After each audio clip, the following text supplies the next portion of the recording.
Welcome to Sachs Realty's Tuesday night podcast, where we talk about anything and everything real estate. Each week, we deliver expert information enabling you to make better informed decisions while keeping more money in your pocket. If you're interested in real estate, this is your show.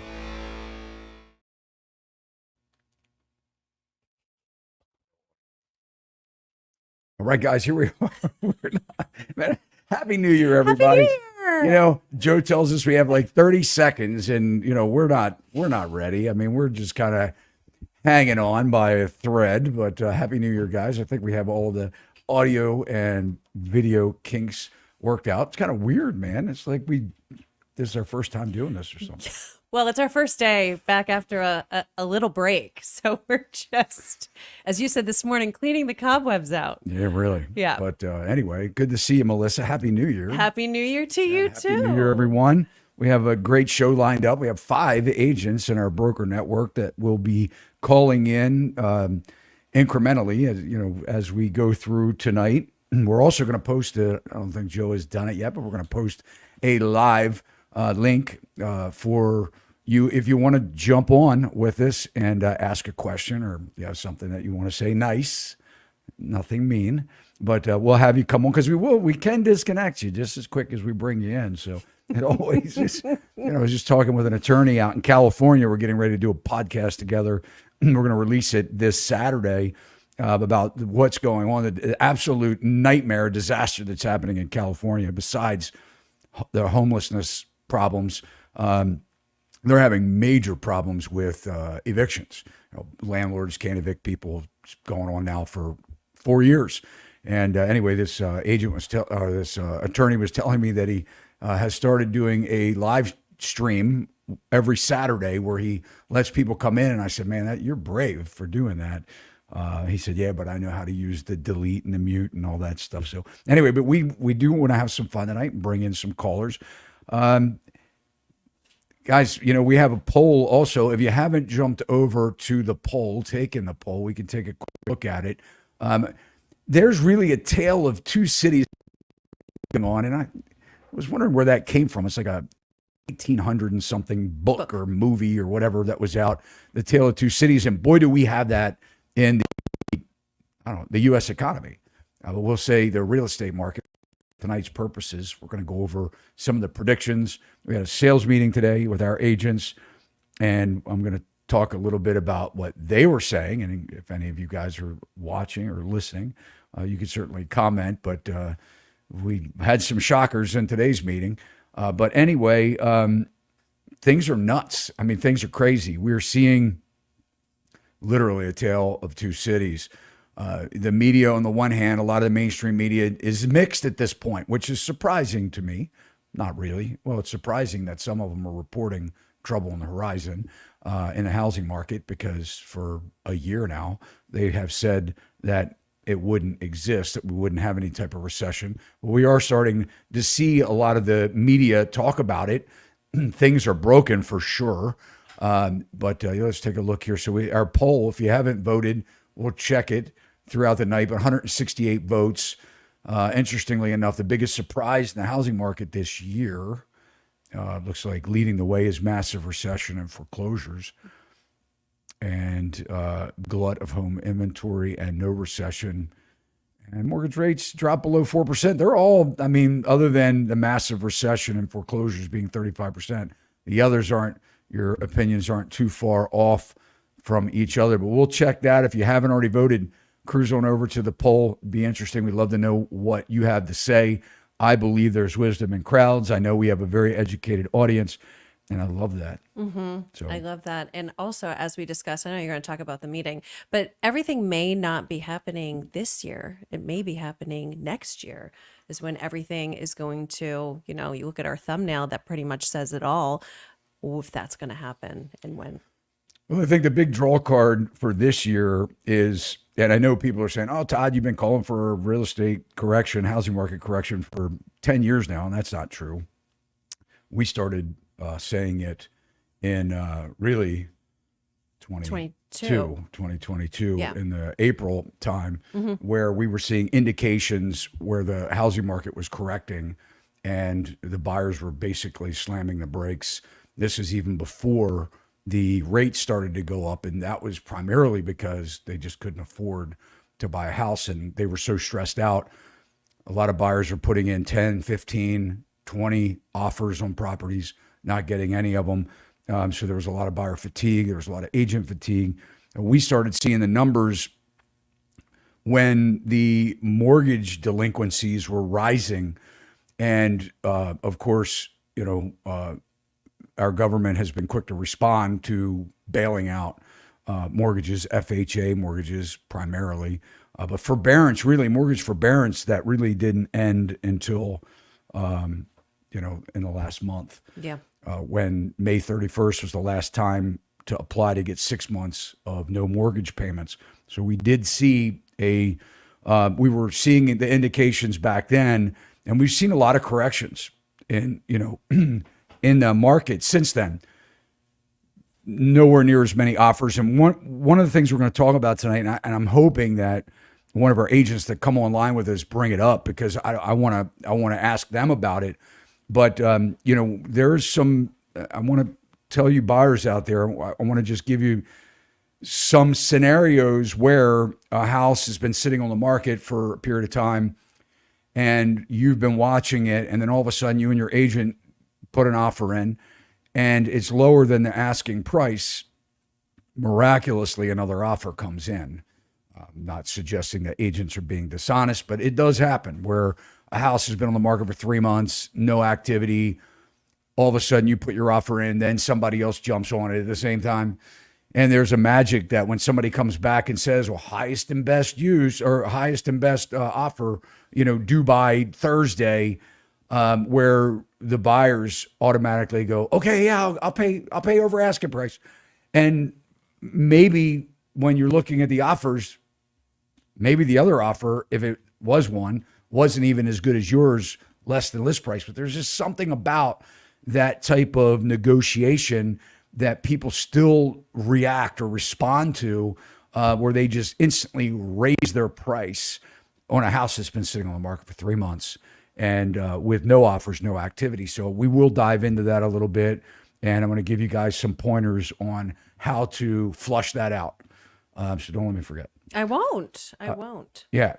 Buyers, again, they've cooled off big time. I just want to pull up this article. We do have an agent on deck that is from Boston, and we're going to check in with him and see here in a minute what he has to say about the Boston market, which, by the way, is one of the least affordable places in the U.S., other than parts of California, where you need 8 and 9 times your salary to buy a house in Boston.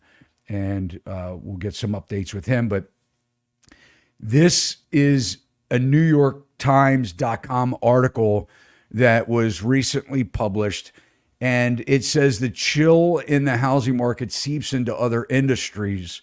And we're starting to see it.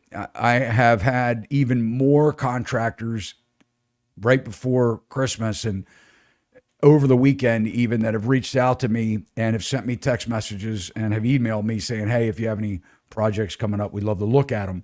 And things are drying up fast. So I think we're really starting to see the recession kick in that some started feeling in October finally showing up. Now, again, depending on where you listen to your news source, they're saying things like, strong economy, strong consumer spending. I mean, it's sickening, really, to hear some of the just the crap that we're hearing, because people feel it most in the wallets. So when you're talking to people and you're asking them what they're spending their money on, you find that they're pulling back big time, rightfully so. I was speaking with someone this morning. We were talking about how do we advise our kids and things, and about, what they should be doing with paying off debt, credit card debt, student loans. And I was speaking with somebody, a friend of mine this morning, and she said that she told her, her daughter to stop spending money on anything that you don't need, that's not essential. And I think that's great advice, because I think that as we're realizing the cost of things, I mean, I went to the store, we had, a couple get-togethers over the holidays and things. We don't buy soft drinks often, and I went to the grocery store and bought a 12-pack of Coke, and it was $10. And I mean, I remember, 12 packs of Coke being $2.50. So when you start looking everywhere, costs are up. But let's check this article out, because now we're seeing that the housing market, and by the way, the housing market is one of the largest markets in the U.S., really in the world. I mean, all you have to do is, look around. There's neighborhoods everywhere. There's new construction everywhere. So when we start to see the impact, and I think that the government realizes this is one of the reasons why they're trying to do everything they can to prevent. I mean, they let the prices go up. Certainly, benefits insurance companies when home prices go up. It benefits property tax, revenue. It benefits a lot of people, right? When we're spending more money on housing. But it's gotten to the point now where it's caught up. But so what happens is when we start seeing a pullback in the market, and a lot of people, we have amnesia. We don't think about, what happened during COVID with everybody being home and the helicopter money that was being handed out. We don't realize how that ramped up, falsely stimulated businesses in many ways. And so here we go. Chill in the housing market seeps into other industries. A slowdown in the residential real estate market, a crucial cog in American economy, is threatening sectors like home improvement and storage. And this is big because, what we've seen over the last many years, really since probably the last housing crash, is the construction industry has been just cruising along full speed since probably 2012, 2013. So when we start seeing this happen, where companies are like, now I don't have any work coming up, that's pretty big. The other thing is mini storages. We think of these storage units as like, that was for the last 10 years has been like the number one fail-proof business to be in. In fact, I moved a tenant. One of my agents worked to move a tenant out of a building that was bought to build remember that? No. Build the mini storage down the street. Oh, yes. And we actually moved the tenant, we had a daycare into our client's building. And the mini storage, the one who bought the building to tear it down, she had like 5 years left on her lease. Mm-hmm. And a lease, by the way, a commercial lease, any lease is, strong. It surpasses even death. You have a lease, they can't kick you out as long as you're paying your bill. And this buyer came in, this group bought this office building that housed this daycare on the first floor. Still had 5 years left on it. And they paid, I don't even want to, it was probably close to $100,000. The building owner paid to move the tenant out of the lease. By the time they, gave them everything they needed to get the other building up and ready to move into, it was a lot of money. So when we start seeing articles like this come out where the storage businesses, there's a glut of them, and people now, they're like defaulting on their storage, and there are so many units out there that now that rents are starting to come down in storage. And I don't know if you guys tried to rent a storage unit anytime in the last year, but they were way expensive. I mean, extremely expensive, stupid expensive. Yep. Like a couple, like here locally, over $200 for like a 10 by 10 or something. I know. And this the minute you put stuff in there, you probably are going to forget it. You're going to forget about it, and you're just paying that monthly. Well, you're paying more than what the stuff is worth. Yeah. But anyway, let's go back to this article here. So my business, this is a home inspector. So if we think about what's happening in our industry, home inspectors, certainly realtors, loan officers, title companies, we're hearing mortgage companies now closing their doors. A friend of mine worked for a mortgage company. They're shutting down, I think, the end of this month. We're going to start seeing a lot more of this because I don't think the housing market is going to get better anytime soon. And I mean anytime soon, like maybe not for the next 12 to 18 months, based on what we have going on right now with the economy and what's happening in the Red Sea, what's happening in the Panama Canal, with not being able to get containers, shipping containers going from $1,000 to $10,000, bringing in goods. Inflation is going to start bouncing, in my opinion, back out of control again, very fast. I have a video that's coming out Thursday night, for losing track of days here.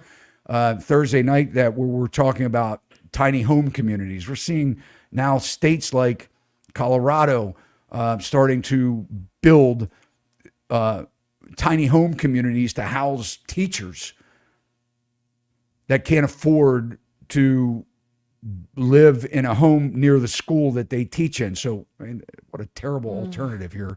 We're going to put them. Here we go. This is a contractor, a home inspector. My business is about 50% of what it was.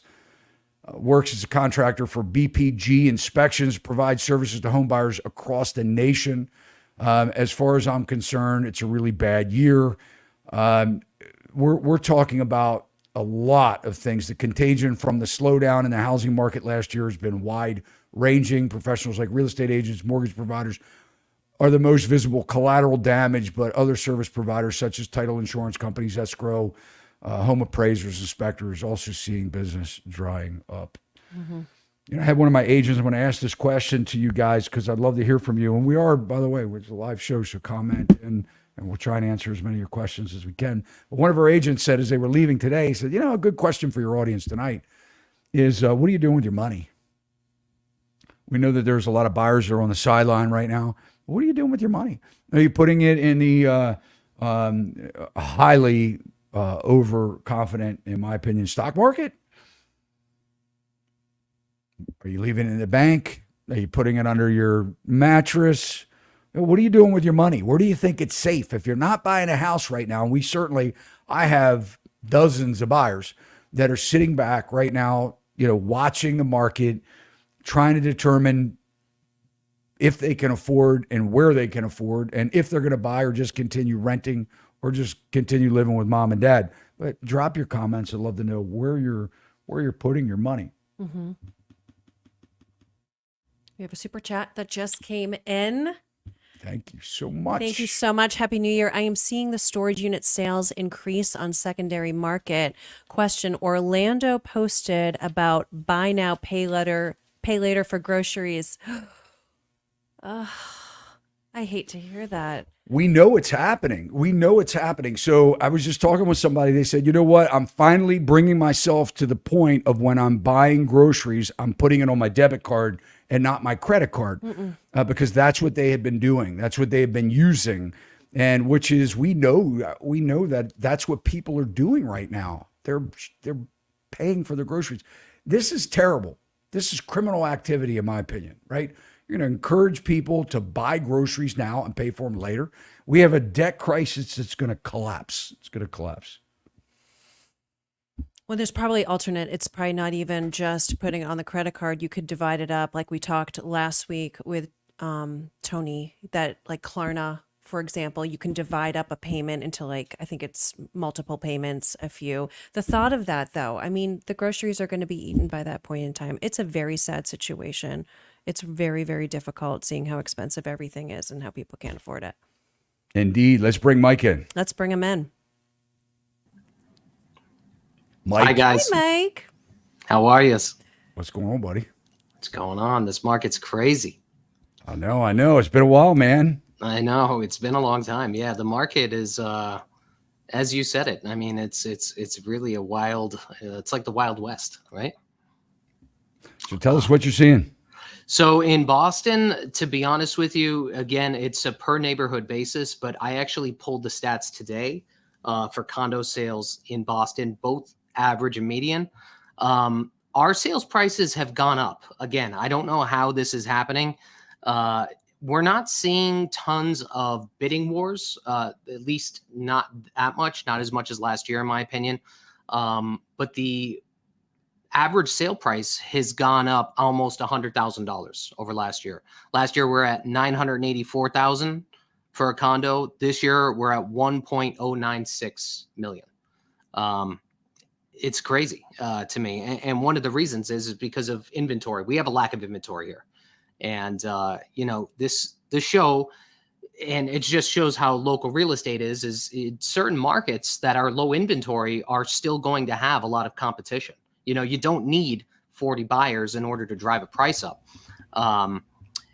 So that's really what's going on here. Condo prices are up. Well, what the market that is getting hurt is the commercial market. The commercial market is way, way down here, and probably because of we had a lot more biotech layoffs recently.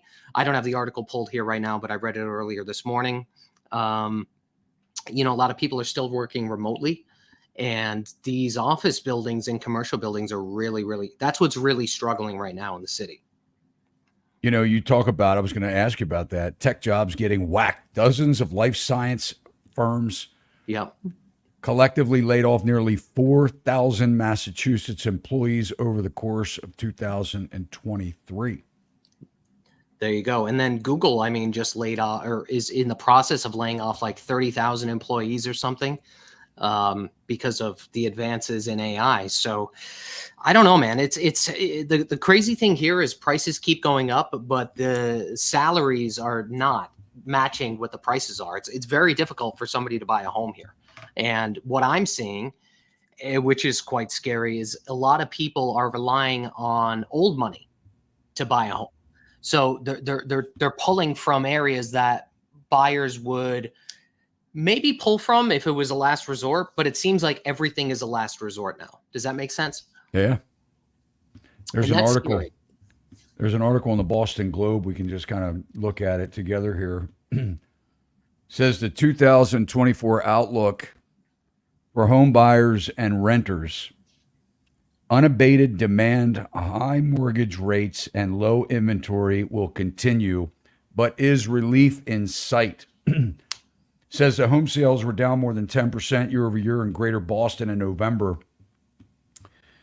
And meanwhile, the median sales price for a condo it says slipped basically 0.9% to $550, and the median cost of a single family home rose 6.9% to $700,000.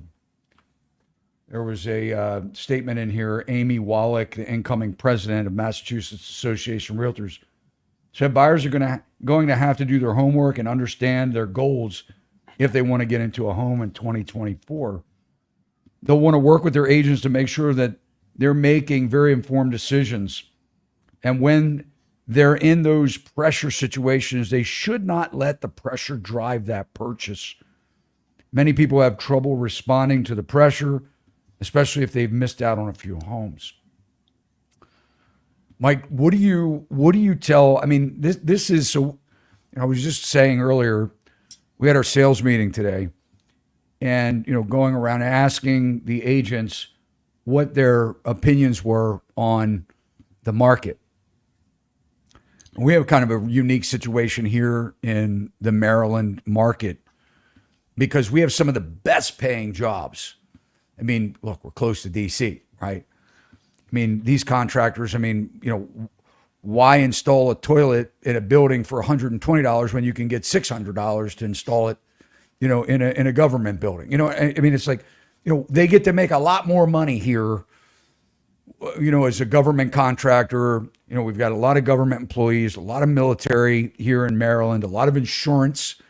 Insurance is a big employer here in Maryland. So we're kind of insulated differently than a lot of the other areas of the country are insulated. Now, we did see one of the largest declines in the '08 crisis, and we were one of the slowest to come back. But here we are again. Now we're way up. So we had in our sales meeting today, asking the agents to say, look, what are you guys? What are you telling your buyers? And they're saying, hey, prices are still high. Prices are, they think you're going to continue to go up. This is coming from the agent. The issue that I have sell real estate. I make money selling real estate. The issue that I have is, when do you tell a buyer, let's reread this. Here we go. Buyers are going to have to do their homework and understand their goals if they want to get into a home. What do you tell a buyer? I mean, when do we stop saying prices are going to go up? We're going to go up. You got to buy now, because if you don't, the prices are going to go up. Yeah, I mean, I think it's really hard to predict what might happen. And again, I know a lot of people watch this show from all over the place, and different states are going to have different results, just like here in Eastern Massachusetts. What's going on here in Eastern Massachusetts may not be the same as Western or Middle Massachusetts, okay? I feel like every time you're around a major city or a major hub, as long as prices are going up in that city, normally that starts to translate to the suburbs that surround that city. With that being said, if we use previous data in order to guide a buyer, right? If I told a buyer a year ago that right now is a good time to buy a home, guess what? It was. They'd be up 10%, right, on their purchase. I think it's really hard to determine what is going to be the right path. And I think it's going to depend on two things. Number one, the buyer's timeline. Is it going to be something where it's a short-term purchase, where maybe it's a condo for one of their children that are attending school and they're going to sell it in 2 to 4 years? Or is it going to be a long-term purchase? And my advice all advice is a per person basis, depending on circumstances, right? And also depending on the market they're looking to buy in. If they're looking to buy in maybe a market that isn't appreciating as much versus a market that has rapid appreciation, maybe that market that appreciated 30% over the last 2 years may not be a good time to buy in, because that may be a market where we may see a hit, right? So it really, really depends on two things, which is the buyer, how long they're going to be in the property, and obviously the neighborhood that they're going to be purchasing in, or the suburb for that matter. It's difficult. It's very difficult. What role do you think that the realtor has in keeping the prices high? Or do you think they don't? They have no role in it? I really don't know if the realtors have any role in keeping the prices high, to be honest with you. I think a supply and demand is what keep prices where they're at, either high or low. And if there's low supply, you need 2 people to create a bidding war, period. That's it. You don't need 40 like we have. Okay. You need 2. Let me run a scenario by you, because Sure. This is a very interesting scenario. And I said that I wanted to ask one of our agents that came on, and you get to be it. So I don't know. I might ask it 5 times tonight. Who knows? That's okay. All right. Let's say Mike, and by the way, guys, so just to let you know, I mean, Mike's he's a great agent. He's part of our referral network. His information is in the show notes. He also has a YouTube channel. So cruise on over and subscribe to him if you are interested about the Boston, Massachusetts market. But let's talk about a scenario. All right. You have a buyer, you're representing a buyer, and, the house has been sitting on the market for 47 days.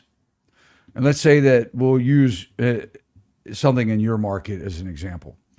Maybe the house is, say, $900,000. And you're looking at it and you're going, there hasn't really been a lot of sales in the neighborhood. Maybe you're at the high end, 900,000. Maybe 870 was a comp a couple months ago, maybe. But there's arguments as to, why it should be 900,000, or maybe you look at it as an agent and say, your client wants to come in, let's say at 820. It's been sitting on the market for 47 days. No other offers. All of a sudden you put your offer in, and mysteriously, hey, 47 days later, you're not going to believe it, but Mike, we got another offer. Put your highest and best forward. How do you handle a scenario like that? Normally what I do, and it really depends, but normally what I do is I will include an escalation clause, and my escalation clause will remain at the same price that I originally offered. So if I offered 820, and let's say 900,000 was the listing price, listing agent calls me and says, Mike, we just got another offer on the table, right? I would say, okay, let me handle it. I'll talk to my client. And normally what I'll do is I advise them that I'd say, listen, write an escalation clause. I said, let's maintain that $820,000 initial price and escalate up to what you want to escalate up to. And maybe their high end was 850 for the property. Do you want to go as high as 850? All right, which is still $50,000 off of the ask, right? And that's normally how I would handle that situation and see if we could get it with the escalation. Now, with that being said, if this is a property where the buyer just got pre-approved, it's their in-laws live a block away. If there's a lot of emotion built up into this purchase, advice could change, as you know, right? Like it depends on circumstances. But under normal circumstances, that's what I would do. Yeah, I love it. I mean, I think that's a great way to handle it. You know, I wish that more agents would do something like that. But there is something, and this is what I was explaining, you know, in our meeting today. There's something about, and who knows? So you're at 820 or 840 or whatever it is, that you could be the best offer. Correct. And this is what people have to understand. You could be the best offer. The game that the listing agent's playing, I've done it myself, right? And, you know, trying to get the highest and best. You want to put the stone face on and say, you know, hey guys, well, what's the offer? You know, I can't tell you that. You know, and there's all kinds of negotiations that go on agent to agent to agent. Agent listing the house wants the most for the seller. The buyer wants hopefully the best deal, or questionably, they just want the deal. I think that's the problem with a lot of the buyers, sure, agents, is that they just want the deal. They want to sell it because they need to pay their mortgage. So, but I think there's a lot of pressure that is going on that's not telling these buyers, look, hold on, you could be the highest offer. Let's do something like Mike suggested and put a escalation clause, which doesn't change your offer, but maybe you have to incentivize it 10,000 over the next offer. Correct. Up to a certain price, not $1,000 or $500, because that's not necessarily going to get you the deal, right? But I think the important thing is that the buyer's agents and Mike, I know you agree with me on this. You have to communicate with the listing agent. Oh, 100%. Because if you're not talking to so many times, well, did you talk to the listing agent? No, I haven't called him. All right, why not? Because if I get the listing agent, as long as I can get them on the phone, sometimes that's a challenge. If I get the listing agent on the phone, I can feel them out. You know, I can ask certain things as a negotiator to say, look, are we being bluffed out here? You know, we got a clean offer. We have this, we have that. I mean, you got to be kidding me. 47 days on the market, now all of a sudden, you know, you have something else. Well, what is that? You know, you have to feel it out. But I love that answer. I could elaborate on it a little bit. Like a lot of times what happens here is listing agents, even if there's only one other offer, they don't answer the phone. They don't answer the damn phone. But you are 100% correct. And any agents that are watching this is all deals are done on the phone, period. Deals are done and made on the phone. When a listing agent is comfortable with a buyer's agent, all of a sudden they're comfortable with your buyer. Okay, maybe your offer isn't the best offer on the table, but maybe they feel as though you're going to be the agent that gets the deal done from point A to point B. Highest offer isn't always the best offer. The best offer is the offer that closes. So most deals, as you said, on the phone, that's how it's done. Mike, do you believe in love letters? No, they're like a big no-no here. And a lot of my agents actually ask me about those. Even my own clients, my buyers ask me sometimes if they could write them, but they're a big no-no here. I know certain parts of the country. Why is it a no-no? I'm going to push back on this one. Okay. I don't think that a seller should be influenced by a buyer's circumstances per se. Okay. I don't think that if somebody has, you know, children, they go to school together, they're, you know, or whatever. I don't think that should have any influence over another buyer. I don't think it's fair to some capacity, you know, and that's just my stand on it, you know, because either way that you answer this, if you answer this as a buyer's agent or you answer this as a listing agent, I'm sure you could give me two different answers, right? So it really depends. But overall, the whole ball of wax, I'm not a huge fan of them. That's my opinion. I love love letters. I think they're great, and they're not illegal. Most agents are uneducated to the fact that they say that they're illegal and that they will not present them to their seller. And actually, that is more illegal than, the love letter. They tried to come out with, saying that it's against, fair housing, blah, blah, blah. It's not. In fact, I think love letters are important because you just said it.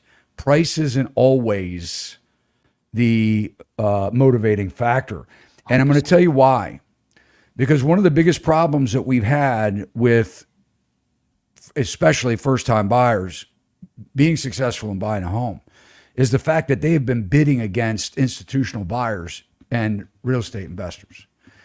And how do you know who the buyer is that you're competing with on the other side? So I think, maybe you'll reconsider that with that type of, insight now. I mean, obviously, you say they're frowned upon there, whatever. I don't care where they are. They're not illegal. They're allowed. And if I have a buyer that wants to buy a house and is it an unfair advantage, you say unfair, is it an unfair advantage because they're dealing with the competitor is a institutional, buyer that has cash and that can outbid my client any day of the week. I want the seller to know that my buyer is actually real and, would love to actually live in the house, not turn it to a rental. But anyway, but then at one point, doesn't the institutional buyer try doing the same thing? What are they going to say? I'd love to rent your house out. No, but it's instead of having some like made up LLC or something like that. I mean, what's stopping them from doing the same exact thing? I don't know the possibility of that. I mean, usually you see where it's an LLC. I mean, even if it's a mom and pop investor, they're buying it as a LLC to be, created unless they're committing some type of, and some do, mortgage fraud, where Correct. they say in fact that they're going to live in the house themselves, and then they're just, creating fraud for themselves. So why wouldn't they fraud the buyer or the seller at that point? I guess they could. Right, it gets sticky, right? But really, I would not prevent my buyers from doing it with that kind of reasoning, though. Just honestly speaking, with me. I mean, I think it's one of the best things in the world. It's a tool that you buyers out there, if you're listening, they're not illegal. Don't let an agent tell you that they're illegal and they're not. And if they are preventing your letter and you want to write one from getting to the seller, I'm sure you can find a way to make it happen. So, but anyway, Mike, we appreciate you, man. Happy New Year, buddy. Happy New Year, man. Thank Happy you New for Year, having Mike. me. Yeah, well, there's Yeah. Mike's profile on SachsRealty.com. If you guys are looking for agents, we have agents. It's a growing network. It's happening more and more every week. Every day. So you can click on SachsRealty.com, go to our map of the U.S., click on this city. If you don't have somebody, don't see somebody, shoot us an email. You can send me an email directly at ts@SachsRealty.com. We'll be glad to point you in the right direction. And Mike's a good guy. Look, we appreciate you, man. We'll be in touch. Anytime, man. Thanks for Okay, having me. Thanks, buddy. Mike. Bye, guys. All right. Yep. Thank have a good you. night. Thank You you. too. You too. All right. So there you have it. So you guys know my stance on love letters. Now we're going to go to Delaware Beach. Well, before we do that, let's take a couple questions. Let's do that. See if we And have I it. love a good love letter also. I think it's important I'm sure too. you do. I do. There you go, guys. But- If you want to write Melissa a love letter, But to be able to have that connection, I think that's very important because Send it. send over the love letter. I'm in agreement. Yes. So we've got a question here. So I have a question. Work hard as a trucker to save for a house in Albuquerque in a large city, or take a $15 an hour job in a small rural town and move in with my fiance who owns her house. Well, we've got a great agent in Albuquerque, I will say. yeah. So if you wanted to really dive into that area and kind of see the trends and what's happening, we can definitely put you in good hands with an agent there. My question is, can you be a trucker in a small rural town and still move in with your fiance who owns your house? I mean, I would think that, I don't know, is that possible or is that not possible? It's amazing to me. I'm kind of surprised just listening to our audience how many truckers really don't make a lot of money. Yeah. I mean, we had one that actually called in and said that he's working like 60 hours a week and can't afford to buy a house. Supply chain is it's a mess right now. When you see big trucking companies going bankrupt, after what we just went through, it just doesn't make any sense to me. But I don't know. I don't know what to tell you. Maybe you can be an Amazon driver in a rural town, still drive and make a decent living. But people seem to like the rural towns. I mean, there's all kinds of. I never thought that we would have the news that we have right now. That's talking about the grid, attacks, possible cyber attacks. We just published a video on our site. A guy named David Tice produced or reproduced Grid Down, Power Up. I personally think that it was held back out of view. I think it was kind of banned in some ways. We didn't get much traction on the video, and it's a really good video. But yet this new video comes out that the Obamas were behind in producing Netflix. On Netflix. Yeah. Yeah, I saw it. And now we're hearing little tidbits about the potential for China hacking our grids or systems. And, you're hearing a lot more of this in the news recently and upcoming days. So living in a small rural town may not be a bad idea to lean that way. But who knows? We'll see. Yep. Thanks for the question. Yep. Thank you so much. Are we bringing in Joe? Yeah, well, let's answer another Okay. question. Let's do another question. What we have? Okay, so we've got this one. I've been saving and saving for a house for years now. I have minimal debt, and my husband and I are two frontline workers with college degrees. I'm tired of being responsible when others are spending. Yeah, we hear a lot of the frustration in your comments.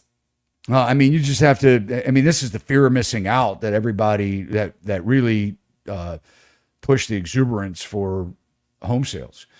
I think that you have to come up with your own goals, your own, the important things that you want to accomplish in your life. And you have to look at what you can afford and find happiness there somehow. I think a lot of people are being pushed into this fear of missing out. Again, that's just supporting the buy now, pay later narrative that is really getting us in big trouble.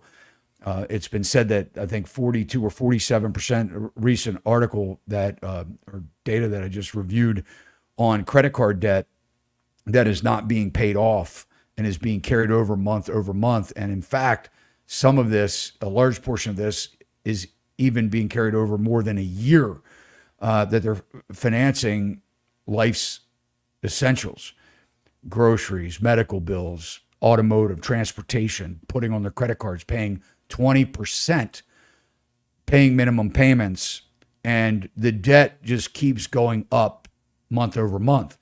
We're now financing cars for 7 years instead of looking at a car that you can afford to buy and buying a used car. So I think that, whether you want to do this or not, it's going to be forced. Students are already needing to pick back up on their student loans. They thought they were all going to be forgiven. I know there has been some programs that does forgive the student loan, but for the most part, by the fall of 24, if you don't pay those student loans, they'll start affecting your credit. And right now, it's not, even though the sunset expired on student loans. You have another 12 months from when they expired to actually pay your student loans or not pay them to where it doesn't affect your credit. And going along with that, the car repossessions. And Through the you roof. had mentioned today, was it you that mentioned today that they're even having trouble keeping up with the repossessions? Oh yeah, they don't have enough repo People. to repo the cars that they're just driving around that they haven't paid for 6 months. And let alone people that are now living in their cars too, because Yeah. they can't afford the housing. Yep, it's true. Yes. All right, let's bring in Joe. Awesome. We're going to talk about Delaware. Delaware Beach is here. Hey, Joe. Happy New Year. Happy New Year. Happy New Year. Happy What's New Year. happening? I'm having a blast down here in Delaware, but a couple of things when you were just mentioning, I'm going to move over a little bit so you can see me. When you were mentioning listing agents who don't answer the phone, that just totally blows my mind if we want to use a 60s expression. I mean, when the phone rings, that's money. It's money calling, and you answer the phone and you make a connection with these people and you get a home sale. So I don't know what people are thinking when they say, I'm not going to answer the phone. And I was hearing your prior realtor on talking about $700,000 medium home prices in Boston. Well, I have a great idea for a whole lot of Boston baby boomers. The current median price of listed homes in Sussex County is $469,900. So, you know, he can start sending his people down to Sussex. And our county, I know 24 is shaping up to be very difficult, but I think Sussex County could possibly fight those headwinds because of the relative cost of real estate and the real estate taxes down here, because we're getting lots and lots of people fleeing high tax neighboring states like New Jersey, New York, Connecticut, and coming down here. And you have no sales tax in Delaware, right? 0%. Yeah. The top state personal income tax, 6.6%. So you don't see that in most of the neighboring states. And so what's happening is, and I'm a baby boomer, I'm 68 of all things. But the point is, lots of people are being forced, lots of people who are retirees or near retirement are being forced to leave places like New Jersey, where you can probably almost live for a year on the real estate taxes that you have to pay. Whereas I have a home that my taxes are $1,000 a year. So, yeah. Well, I know you get a lot of Maryland we're getting residents a lot of Maryland. transfer, yeah. And again, you know, I heard that Delaware got discovered by New Jerseyites after Superstorm Sandy, because a lot of the beaches in Delaware were not even, you couldn't even walk on them a year or two after, because of all of the detritus, you know, the nails and the construction equipment that was in the beaches, and people started to discover them. Sussex has grown 25% in 10 years. Well, I do have I want to talk about your markets a little bit, because I know you're out of Bethany, but right next door is Rehoboth. So I do want to pull up a couple things here on rockethomes.com and kind of talk about it, because you really have a tale of two cities yourself, according to this data. And Rehoboth, and I really am kind of curious as to why the big price drop here in Rehoboth. But it says that the median sold home price has dropped $275,000 or 25.9% in Rehoboth Beach. Do you find that to be accurate? Well, I would expect that it would be. And I was looking at Sussex wide, if you will. But Rehoboth Beach is the highest price environ in Sussex. And they've got homes now that are asking $12 million that are on the beach that are teardowns, which is astonishing to me. But I live 3 miles as the crow flies and 5 miles as the car drives from the beach. And you can get homes in a great Natelli community here, which is where I live, for $500,000 to $700,000.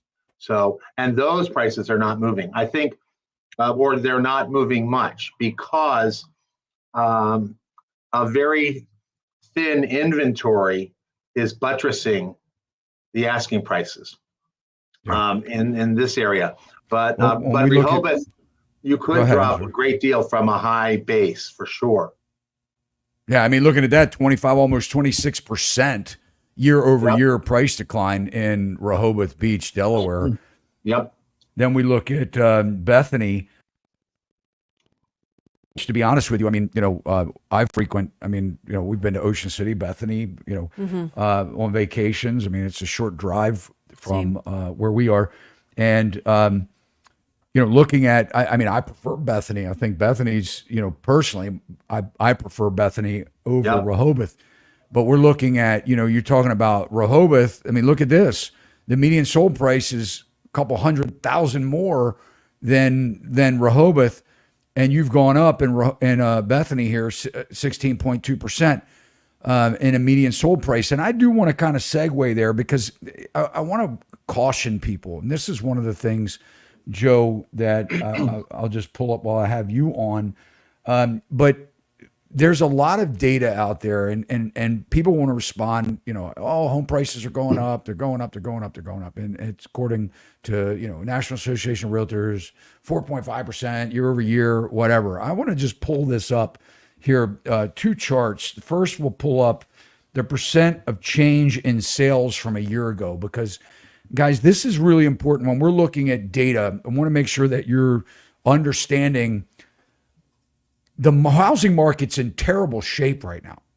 But the narrative of mainstream media is things couldn't be better for sellers and that the market is just exploding. And if you don't get in now, you're going to miss out. The first box here that we're looking at is existing. We're not talking about new inventory, but existing home inventory. And it's broken down by regions: Northeast, Northwest, Southwest. What I want you to look at here is that this is the percentage of change in sales from a year ago. And the reason I want to show you this is because when we're talking about median sold prices, there is more expensive inventory being sold this year than there was last year. Now, when we look at that, look at this chart here. From 0 to 100,000, 100 to 250, 250 to 500, 500 to 750, 750 to $1 million and $1 million plus. What I want you to see is that from the 750 to the right, over $1 million, all of these home sales, percentages of sales have gone up. And a lot of this is just bigger houses, not your first time buyer. A lot of your people that are domestically migrating from areas like New Jersey or California, like Joe's talking about, coming to areas that are less expensive, but still the houses that are the bulk of the houses that have been sold are over 750,000. These are not affordable for first-time buyers. I want to point that out. But the second thing, the reason I wanted to preface it with the percentage of year-over-year home sales per price category, is I want to show you how the numbers can be skewed or screwed year over year by looking at this chart. And what I did here was I made a home price example for you guys to follow of 15 home sales from the lowest to the highest. 2023, on the left-hand side, the median price of $839,000 shows in this chart example a 12.7% year-over-year increase. It does not mean that home prices went up. What it means is that there were more expensive. The bulk of the houses that were sold were more expensive. That skews or screws you into thinking that home prices are continually going up. Okay. So if we look at this chart in 2022, it starts out with a $1.45 million house and less in 2023 is just an example, but coming up with 15, a median sold price means the middle price. An average sold price, you take all 15 of them, add them together, divide it by 15, and that's what you come up with. So when you're hearing this garbage about home prices going up and year over year and median home sales, the ones driving the car right now in the housing market are the people that have money, right? These domestic migrators that sold a house that they had tons of equity in and bought even still a higher, more expensive house than a first-time buyer would buy. They're the ones that are moving the market. Now, first-time buyers are halted. So when we're getting FOMO and exuberance and fear of missing out and saying, if we don't buy a house now, we're never going to be able to buy one or afford one, let's look at the facts here, okay? Let's study the data. Well, one point on that is that I benefit from the term that we always use in real estate, location, location, location. I am not in the Northeast per se. I am in Sussex County, which is a county to which an extraordinary number. We're growing by about 10,000 in population annually. And these are people who are leaving higher tax states. And you're right about the perhaps more expensive homes, for sure. I live in a terrific 900 home community where I've been able to sell 90 homes in the past 6 years. But where people a year or 2 or 3 years ago were coming in and getting mortgages, more and more are just coming in and they're writing the check. So you're talking from 600, 700, 800, and they're just writing the check. So they're saying, I'm not worried about the mortgage rates. They don't impact me. And the other thing is that, a damper in my community or anybody else's is people who have 3.5% mortgages or 3% mortgages in my community are basically saying, I'm not going to sell this and go find a 6.5% mortgage rate. So that keeps them in place. But I've got a lot of great neighbors, so it's great to have them around. Yeah.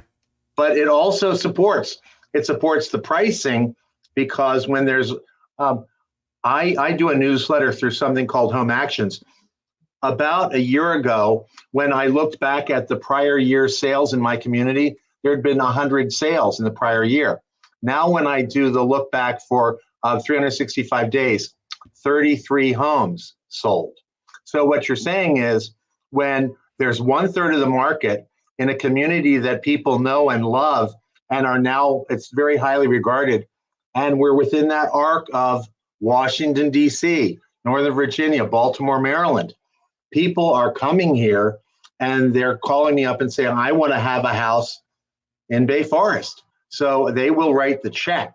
And that's, so Sussex County is the place, is kind of like a beneficiary of a more regional Californication, where the high price taxes all around us are making people say, I don't have to leave, I don't have to go to North Carolina or Florida. I can be that much closer to my family and my friends, but I can't afford $25,000 annual real estate taxes or more at the Jersey Shore. Yeah. And they can come down here and pay 1 or 2 or 3.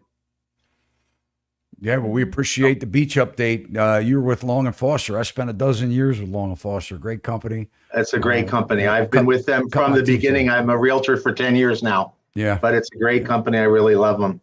But Yeah. I also remember one of your other webcasts when you talked about the issue of people who were buying too much house. And when we built here, when my partner and I built here in Bay Forest 12 years ago, we picked out our model. It was a 1-story model. And the salesman said, you have a lot more purchasing power. And I said, I know, and I'm not going to use it. And unfortunately, if you think about all the people out there who were told they had a lot more purchasing power, as though that alone was all they needed to know. And so just go to the top, buy the most house you can, and wind up having 3 bedrooms that are never occupied and 2 bathrooms that are never used. So Yeah, I was just saying today, I mean, you have, I was a builder for many years, and one of the issues that we have is everybody's building these big houses, these 24, 26, 3,000 square foot houses. And we just recorded a video for Thursday night where we look back into, really the 1700s, when the average house was, 700 and some square feet, 800 square feet, and it didn't have 3-car garages and, all this crazy, space that, and in fact, they housed about 6 people back in the 1700s, these 800 square foot houses. Now we have 2,600 square foot houses that don't even have 4 people in them. The average is like 3. And, so and one of the issues is because of the red tape, the expense to develop and build, the infrastructure that goes into the community. And now all the green energy codes that are required, all this costs a lot of money. And the builders are like, well, if I have to build a house, a community, and it's going to take me 4 years, 5 years, 10 years to stick a shovel in the ground, and I have to spend millions of dollars in soft cost, engineering, architecture, blah, blah, blah, before I even get to the hard cost of putting in the roads, the stormwater management, and then building a house. If I don't build a 26 or 3,000 square foot house, I can't make any money. So what I say is that when it gets to the point in the next go around, when the builders can't sell these houses, we just incentivize them to mow them all down and build, 14, 1,600 square foot houses in the community and let them cluster them more, to get more for the density, higher density in the property. But this is insanity that is going on. And we wonder why we can't afford housing. And you've done it, I'm sure, Joe. You walk into some of these houses, and maybe you don't get this on the shore, but some of the houses that we go in, big houses, 6, 7, 10,000 square foot houses that they have to live in these communities. Man, they don't have furniture in half the house. And I mean, they never have. Their basement is huge and, 3,000 square foot, and it's finished, and there's no furniture downstairs. And, and for those of you that don't know what a basement is, look it up. A lot of states, you don't have basements, you have slabs. But anyway, if you have a basement in Sussex County, you have water. So we have controlled crawl spaces. But I can take you back to a much older house than you're talking about, because when I visited a B school classmate of mine over in London, she invited me to come out with her mom for brunch at her cottage in Aldbourne, Wiltshire County. The home was built as one of maybe 12 row homes, so in a kind of townhouse in the 1400s. The 1400s. Wow. There was the parlor was 9 feet by 9 feet, 9 foot square. It had about a 3-foot fireplace in the center and bookshelves on either side. It had a thatched roof covered with chicken wire over all the homes so that birds couldn't nest in it. And that 9 foot by 9 foot room was one of the loveliest rooms I've ever been in. But there was somewhat of an misadventure going into it, because my classmate, her mother gave me the sterling silver tea set to take in to have tea in the parlor. But the house was built on the scale of the 1400s. And I was about 6'1" at that point, and the lintel was 6 feet. And I hit the lintel square across the forehead. And I still remember from 35 years ago, my arms going forward like the tray back on an airline seat. And I remember saying, hold on. And it didn't go flying. I made it in without any spill.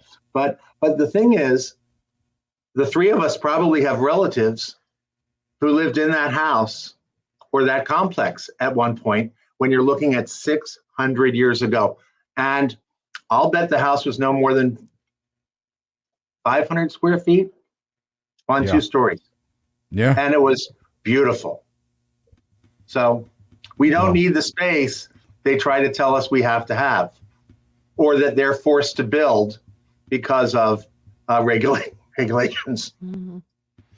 Well, I think we'll be in, Joe, for some kind of a wake up here. I think the debt has finally, is caught up to us. We'll see what is going to happen over the next 12 months. Obviously, we have election year, and sort of reminds me of 08 when, Obama in 2009, when he took office, was dumped with a massive financial crisis. I think we're in the same spot. But look, we appreciate you, man. We thank you for checking in. And we'll there's Joe's information here. You can find him on Sachs Realty if you're looking. One last point. Yeah, my hair was brown before I started listening to your webcast talking about where we are in our economy. So thank you very much. But we have to start facing realities. And we have because they're not going to get any less stark. Yes, so thank you for that. And that Melissa knows that's why I contacted you, because I am very impressed with the fact that you're telling us we have to start recognizing financial and fiscal reality. Especially for our first-time buyers, our younger generation that really they're going to have They don't a have lot a more chance. difficulty than we had. So Yeah. we appreciate you, Joe. Thanks, we'll Joe. We'll be in touch with you. Happy Thanks so much. New Year. Happy New Happy New Year. Happy Okay. New Year. Bye. All right, so there you have it. So I mean, the Delaware is beautiful. I mean, it's Ocean City, Maryland, joins up to it, and you're on Coastal Highway. You just keep on going, and you run into Bethany, and then Rehoboth after that, and beautiful areas. And I know a lot of people that moved to Delaware, escaping the high property taxes in Maryland. So Yep. let's take some questions. Okay. I know Jimmy's on deck. We'll get to you soon, Jimmy. So we did. Jimmy, what are we? have- We're talking about Charlotte. Yeah. Oh man, We're going to be heading down Charlotte, North to Carolina. North Carolina. Right. We do have a super chat here. Patrick, thank you so much. Thanks, Patrick. Hey, Todd, I may not have my real estate license, but I love the fact that you're calling it like you see it, and you're sacrificing potential commissions by doing so. If I get my license, are you hiring? Absolutely. If you're in Maryland, Patrick, come and talk to me. We Yes. do require you to be full-time, and we're not taking anybody now that at this point that isn't full-time. We know the commitment that is necessary. We've tried to dual agents before, and it just doesn't work. And we think that if you're going to dive in, you should dive in. Mm-hmm. Yep. How about this question? What happens if a lot of homeowners want to sell their house, but the number of first-time home buyers keeps going down? Yeah, well, if you're in that market of first-time buyers, I think you guys know, if you've followed me at all, my opinion is I think we're looking at a lot of downward pressure on the pricing in the housing market. And I think it's way worse than what anybody is admitting to right now. And that's one of the reasons, because I've been tracking the amount of bailouts and the mortgages that are being bailed out and the very few foreclosures that we're seeing in the marketplace. And I'm also starting to see a rise in people that bought their house in 2021 that are now putting their house on the market to sell or preparing to sell their house now, just, a couple years later. And we're seeing that these people are underwater. They're coming to the table. I just did the calculations on one, and they're coming to the table with like $20,000 to sell their house that they overpaid for in 2021. It is true that if you do look at the median home prices through the history of time, that they do end up going up in price. But what people fail to realize is that in between, life happens. People don't stay in their house 10 years, 15 years. They buy a house, they want to move somewhere else in 3 years, 4 years, especially our younger generation. They're not used to being in one area. If they went to college, they moved 4 times in their college years, whether they stayed in a dorm the first year and then moved around from a house to an apartment to whatever.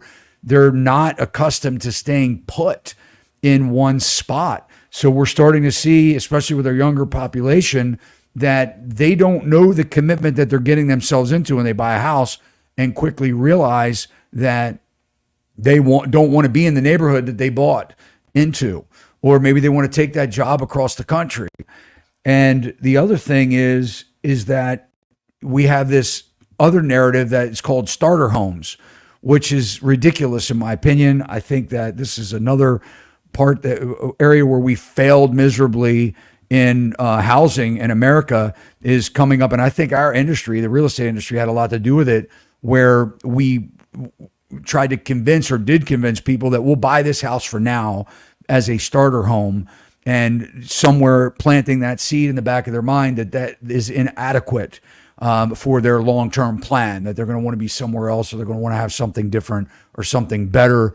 And I've said it before that, when I was growing up, you didn't see this starter home business. You were lucky to have a home, to buy a home, and you stayed in the home, and people lived in the house for 30, 40 years. They raised their family, they raised their grandkids, whatever. And, they are still living there today. A lot of my friends' parents, they didn't move. wasn't a starter home for them. So I think that we've built this industry, and the prior commenter that said, talking about things that go against selling necessarily and making commission on sales was somebody. We have to start speaking up and saying, this is crazy. It doesn't, when we see people spending 50, 60% of their incomes, because they're trapped in the house that they purchased, now things are breaking. They're financing them on credit cards. So they started out with maybe 40% of their salary, debt to income ratio going to the house. But now insurance has gone up, taxes, property taxes have gone up, repairs have caused them to be in a situation where they're miserable. At what point do we say, wait a minute, let's pump the brakes here and talk about it or think about it? And that's where we are right now, when unaffordability has hit the lowest that we've seen in decades. So, yeah. Are we going What to else we Jimmy? got? Another question? Yeah, let's answer a couple. Sure. We got another one right here. I have another comment. The mortgage therapist, thank you so much. Due to push-pull of seller-buyer's market, this is a very cyclical environment. As soon as the COVID CARES Act initiatives came rolling in April 2020, I already predicted a collapse for 2026. You have some insight. I think that we're going to start seeing it right now. Yeah.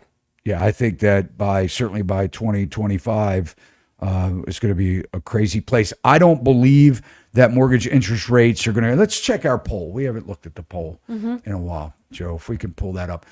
When we look at, we saw a reprieve in mortgage interest rates, and a lot of these experts want to say that we'll be in the low sixes by the end of 24, 30-year fixed rate mortgage. I think we're going to see, I've heard craziness. I heard somebody even say, we'll be at 3% by June in mortgage interest rates because the Fed's going to drop rates. Let's take a look here. Let's see what is up with that. That looks like a mess. There we go. All right. 841 votes. Biggest surprise in the housing market this year, guys. If you haven't voted, you still have time to do so. Massive recession and foreclosures. Amazing. This is number one. So you guys aren't buying the bull crap that is being pushed either. Maybe some of you are feeling it, feeling the pressure, and seeing that, look, FHA is already coming out with something. They know, I think, almost 10% of FHA mortgages are delinquent. They know that this is a problem. This is after years of forbearance and modifications, and now this new mortgage credit program at FHA is hoping to get out. I don't know. Maybe they'll get it out. Maybe they won't. Is, from what I understand, is going to credit people that are in default on their FHA mortgages up to $1,000 a month on their mortgage payment. In a minimum, if somebody that's in a delinquent status that takes advantage of this act, from what I've read, you have to do it for at least 3 years. They don't want somebody to just do it and come back to the well in a year. So you have to do it for at least 3 years, up to 5 years, this credit program where they credit $1,000 up to $1,000 off the mortgage payment of the delinquent or struggling borrower. And they're going to dump that somehow on the back end of the loan. I don't know all the details. I don't think they know the details yet. But that tells you right there that they're facing, they know that there's a problem. FHA knows that there's an issue. We're starting to see it, show up in distress in the communities, in the neighborhood, with people not keeping up with their houses. What the big issue is here, and we already, the banks, we know, while the federal government has been telling everybody and clearly doing quantitative tightening of the balance sheet in getting a lot of the mortgage-backed securities off of the books, we know on the backside of that, there's a lot of easing that's going on by the government pumping liquidity into the banking sector to keep the banks alive and afloat, to prevent them from defaulting. We also know that the March 12th weekend, when the Silicon Valley Bank and others were basically insolvent, and the government pumped money into the banking system. There is a 12-month sunset that's coming up in March, where the money that the government gave or lent to these banks to keep them afloat was really meant for only for 12 months. We know these banks probably aren't going to be able to pay this back. We know there's going to need to be more injection into the banking industry to increase liquidity so that they can continue to lend to a society of people, Americans, that need to borrow, that we're in debt, that we need to borrow even more. So the liquidity has to continue so that we can be offered these loans, things like that. Because the government knows from the last time, if they can save a housing crash, which I don't believe that they can, but if they can, or if they can't, the destruction that happens, we know what happened in 2008, 9, 10, 11, 12. We know that what happened was, it was a domino effect of people just imploding on, just giving the keys back to their house. Even the ones that weren't directly affected by foreclosure, they were just looking at their neighbor's house that was selling to a new buyer for $200,000 less than what they owed on their mortgage. And they're like, well, why do I want to keep paying for this thing? So we know that the government understands the position and the delicate situation that we're in. I just don't think that they can pull it off. I don't think that you can just keep kicking the can down the road and digitally, they don't print money anymore. It's just a keyboard transaction to where they push money out. And, I just don't know if that is how that will prevent a collapse. I don't think that reducing interest rates is going to prevent a housing market collapse. I think that we're going to see it. I would like to, there's two comments here that are going along with what you're talking about.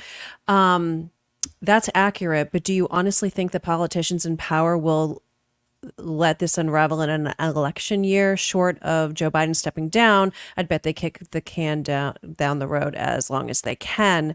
And a follow-up to that, my prediction, new election year, president doesn't want to look bad. Stimulus checks, bailouts to begin. Interest rates will stay at 6%. People are going to keep spending and going into more debt. Yeah, I agree. I mean, I think that is an issue, but here's the thing. You can't, first of all, we printed more money during the pandemic than we had in 200 years. 2 years, we printed more than 200 years. With the PPP, the massive stimulus, the forbearance of rents, not really forbearance, but just moratoriums that prevented people from being evicted. I think I mentioned earlier in the podcast, I have a show that's dropping on this Saturday morning at 9:30 Eastern time, 9:30 a.m. Eastern time, this Saturday with a eviction attorney in California, in L.A., that has had over 250,000 evictions he's performed. And he just told me that it's gotten so bad now with the landlords that somebody paying $1,500 a month. Now California is pushing them to jury trials to determine whether the people get thrown out of their house or not. So the landlord's paying $20,000-$25,000 defending throwing out somebody that's been in the house that not paying the bill. I mean, it's just crazy, right? Yeah. So we know that we're weaponizing tenants against landlords. So we know that that's taking place.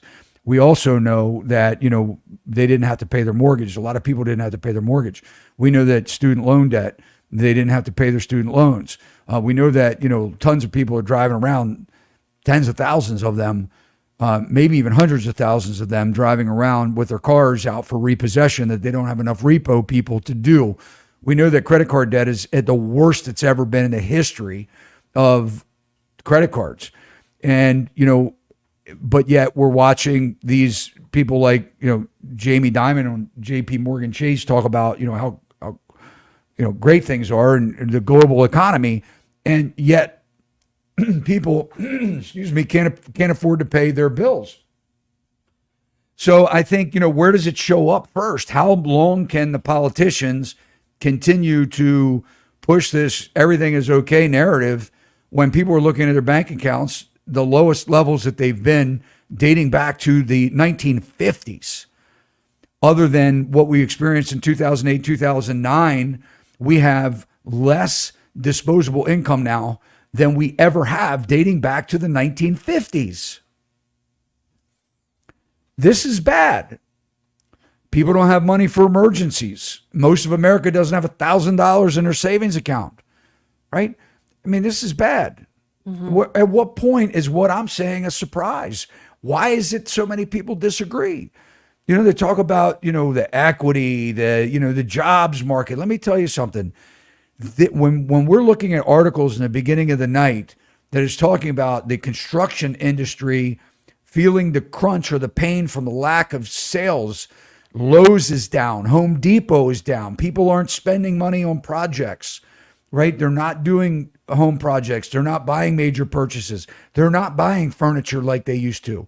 They're not renovating the houses that they were locked down in. You know, they were looking around at their house going, wow, I'm stuck here at my house. I got some money. I'm not spending any money. Let me improve.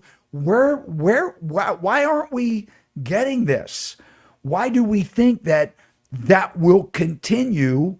Do you think that everybody needs to go out and remodel their home now, that a once in a lifetime event locked us down in our house and we had the biggest run on construction projects and home goods purchases that we've ever had in our lifetime?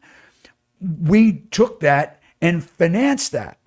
How many people got home equity lines of credit when their interest rate was, 1.5% for a HELOC, or 3% or whatever for a home equity line? Now they're going up 7, 8, 9%, right? That people are spending on adjustable rate debt. Credit card debt is the highest it's ever been, and their average is 20%. Interest rates, annual interest rates that people are paying. I mean, my gosh, man, I feel like sometimes I'm and those talking to people myself. that made the arrangements to their house, they did the modifications to their house to have home offices. Now those people, a lot of them are being called back to the office. They're realizing that they don't like their house anyway. No. And here's the thing, and this is one of the things I want to tell everybody, and then we got to bring Jimmy in. God, Oh, he's Jimmy's patient. waiting. I'll bring him in. Yeah. But the thing I want to say here is this. All right, let's talk about how much we spend in our home. Hey, Jimmy. Hi, Jimmy. Hey, Todd. Hey, Melissa. How's it going? Good. Look, people work on average 8 hours a day in the office, right? This is before the pandemic. So they go to work. We got 24 hours in a day. So 8 hours of it you're spending working, not counting your commute, not counting getting ready for work, right? Standing in front of the mirror, not counting cooking, cleaning, sleeping. People, they put so much pressure on themselves to have this house and they're never there, right? I mean, think about it. How much time until we hit the pandemic where everybody was on lockdown nationwide, globally, people weren't looking at their house saying, let's put the fence in the backyard. Let's put the pool in the backyard. Let's build the deck that we always wanted. Let's do this. Let's do that. So anyway, Jimmy, what's happening in Charlotte? It's good. It's cold down here. I feel like I'm in the Northeast. We're having temperatures dropping down in the 20s every night lately. Is it me or is it connect? Can you hear him? He's a I little can't hear him. a little quiet. Let me try to put my other. Can you hear Oh, me? Joe's going to adjust him. He's going to adjust. We can hear you. You're just a little quiet. Hold on. Plus, you got that southern twang, man. It's hard enough for me. Look, I got the northern thing going. You got the southern thing going. I'm from You Virginia. got to talk actually. slow for me, huh? I'm kidding. Virginia can be a little southern too. Yeah, we're at Richmond, Virginia. So Yeah. I think we were the northernmost part of the South, pretty much. I said, "What's up, man? What's up, Jimmy? What's going on?" Doing good. What's Just sitting up? back here. Yeah. Oh, wow. I'm looking at this. My title's a little long, huh? Jimmy Grappone, Charles. Yeah. So anyway, yeah. So I'm in the coming Charlotte through? area. He's all right. He's coming through. Go ahead, Jimmy. Yeah. Tell us what's going on. Yeah, sitting down here in the Charlotte area. I'm actually in South Carolina, but right on the North and South Carolina border. So a lot of people don't realize how close the city of Charlotte is to South Carolina. So yes, it's interesting. Still getting a lot of people that are still moving down here. Like you have the agent that was on from Delaware a little bit earlier. So a lot of people are moving from DC and the Northeast and a lot of those higher tax areas. We're still getting a lot of people moving here from all over the country every day. So I see a lot of people from the Northeast. It's funny, my in-laws are from New York originally, and they came here 25 plus years ago. We live in the same community and suburbs of Charlotte, and the same community in South Carolina. And her block is the majority of the people on her block are New Yorkers. Like she probably hangs out with more New Yorkers here than she did back home in New York. What's everybody else think about that domestic migration from up north? So, I mean, they say if you're in Charlotte and if you grew up in this area, you're called a unicorn because it's very rare to meet someone who actually grew up in the area. Just about everybody you meet is from somewhere else. I heard a story. I'm just going to say it real quick. So this is in Tennessee, a story of the manager of this store was from New York, and of course the owner, lifetime Tennessean, and somebody had tried to bring their dog into the store, and the New York manager said something like, "Oh, no, you get that dog out of here," or something like that. And the owner said, "A little less New York and a little more Tennessee, please," to the manager, right? It's just a different kind of, yeah. We have a sign hanging up in our kitchen, and I've seen it in restaurants and places around here where it says a little bit Yankee, a little bit y'all. Yeah, right. That's kind of what the Charlotte suburbs are. I first moved here in 2006, and I remember Charlotte the skyline being, cranes up everywhere, and just all these buildings going up left and right. And the skyline looks completely different now than it did 15 years ago. And there also, when I first moved here, people were still going out and eating barbecue and, the Southern foods and the Southern staples and all that stuff. But now, there's so much more variety, and you get a lot of people from the Northeast bringing the pizza down, and, they say it's just as good down here. Some of them say it's just as good down here as it is up there. So it's interesting, as with the growth that we've had, people moving here from different parts of the country. I think we've brought in some more flavors and a little bit more culture and diversity probably in the 15 years that I've been here, at least. Well, let's take a look at your market a little bit, and we'll talk about what you're seeing in your area. Charlotte. You and I, when we podcasted together a couple of weeks ago, we talked about, we were looking at new home communities, and you guys have a glut. I mean, it's just, I cannot believe the amount of new homes that you have. And I found some really, so it's kind of hard for me, sort of like some conflicting data, because when I think of Charlotte, I mean, I know you say a lot of people are moving there, but when I see the amount of inventory that you have coming on, it's kind of hard for me to believe that you're going to have a very good, or a continuation of home price increases. We'll see. Time will tell. But I'm already seeing where new home builders are offering lots of incentives to sell their homes, rate buy downs, financial buy downs as far as, cash off, price reductions, and incentives, what they can get from these builders. But we go to Rocket Homes here, and I know you and I had pulled this up, and, it still says that you're in a pretty moderate seller's market, excuse me, December to December. But as we drop down here and we look at median sold price, and I just went through my whole gamut on how median sold price can be really skewed based on the data and I think your new home market's driving the bus in Charlotte, but it shows that there is a modest 3.9% increase in median sold price. But when I look at your bedroom count, here I'm looking, it's interesting because the biggest increase in year-over-year change are in your bigger homes, your 5+ homes, which is telling me that, you're selling a lot of, your biggest decline is in your 5+ bedroom homes, which is telling me you're selling a lot of the smaller homes and, 1 bedroom homes. I don't even know who builds. Are these condos? I mean, that would have to be a condo, yeah, maybe a townhouse, but I mean, even townhomes are usually at least 2 to 3 bedrooms. Who's buying Yeah. them? Who's buying this one bedroom inventory? 1 bedroom townhome. People who want to live. Most of those you're going to find closer to the city, I would say, in Charlotte and in Uptown. People who are looking either to maybe young professionals who live and work in the city. They want to be close to the light rail station. So we don't have a big public transportation system.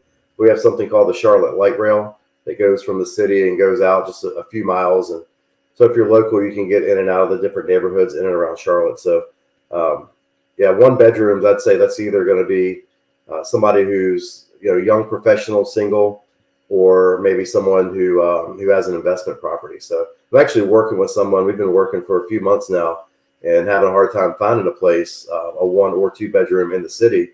They're looking for something they can use as an Airbnb. And one of the things that we're really running into difficulty with is that all the HOAs have restrictions on how you can use your property. So there's very few. We find some where you can rent it out for where the shortest term is a week, and it's kind of where it's like, okay, maybe we can work with that. But a lot of these other ones, the HOAs are saying it has to be at least 30 days, at least 6 months, at least a year, and then you have to get approval to be able to rent those out as well.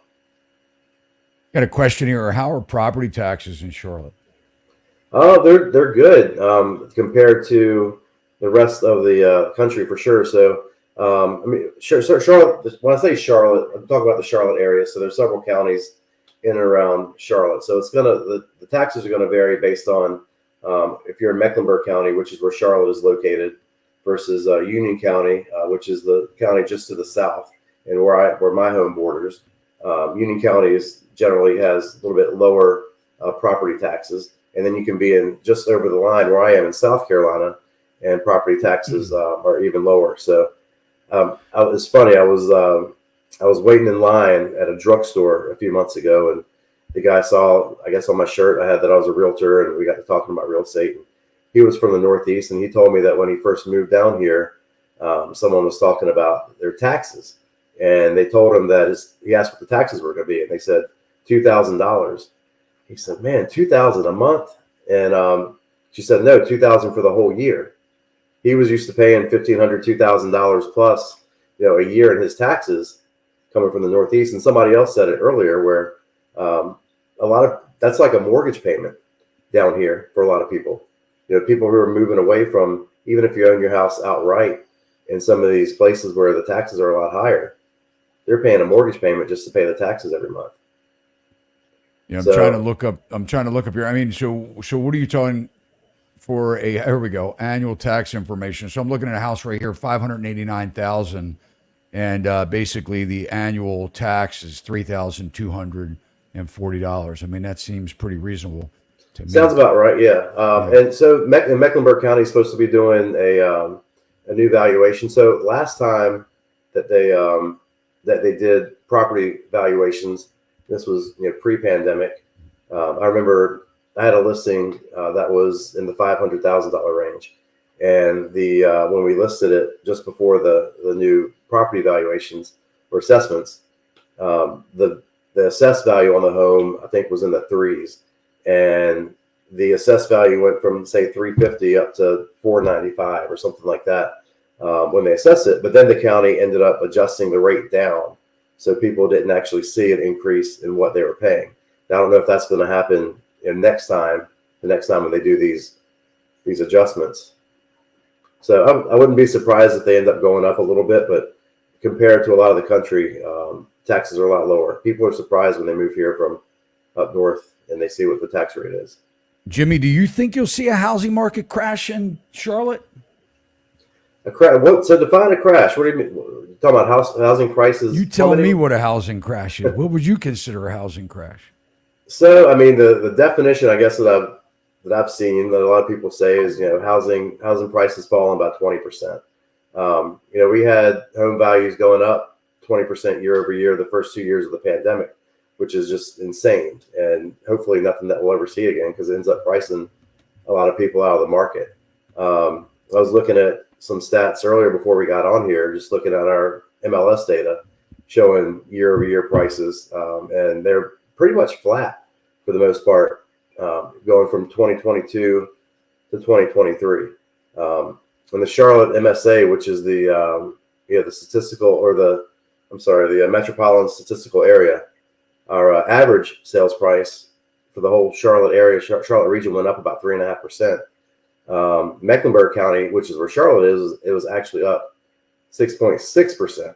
So what I'm thinking, I'm not seeing a huge housing market price crash. I'm not expecting that, based on we still have really low inventory right now.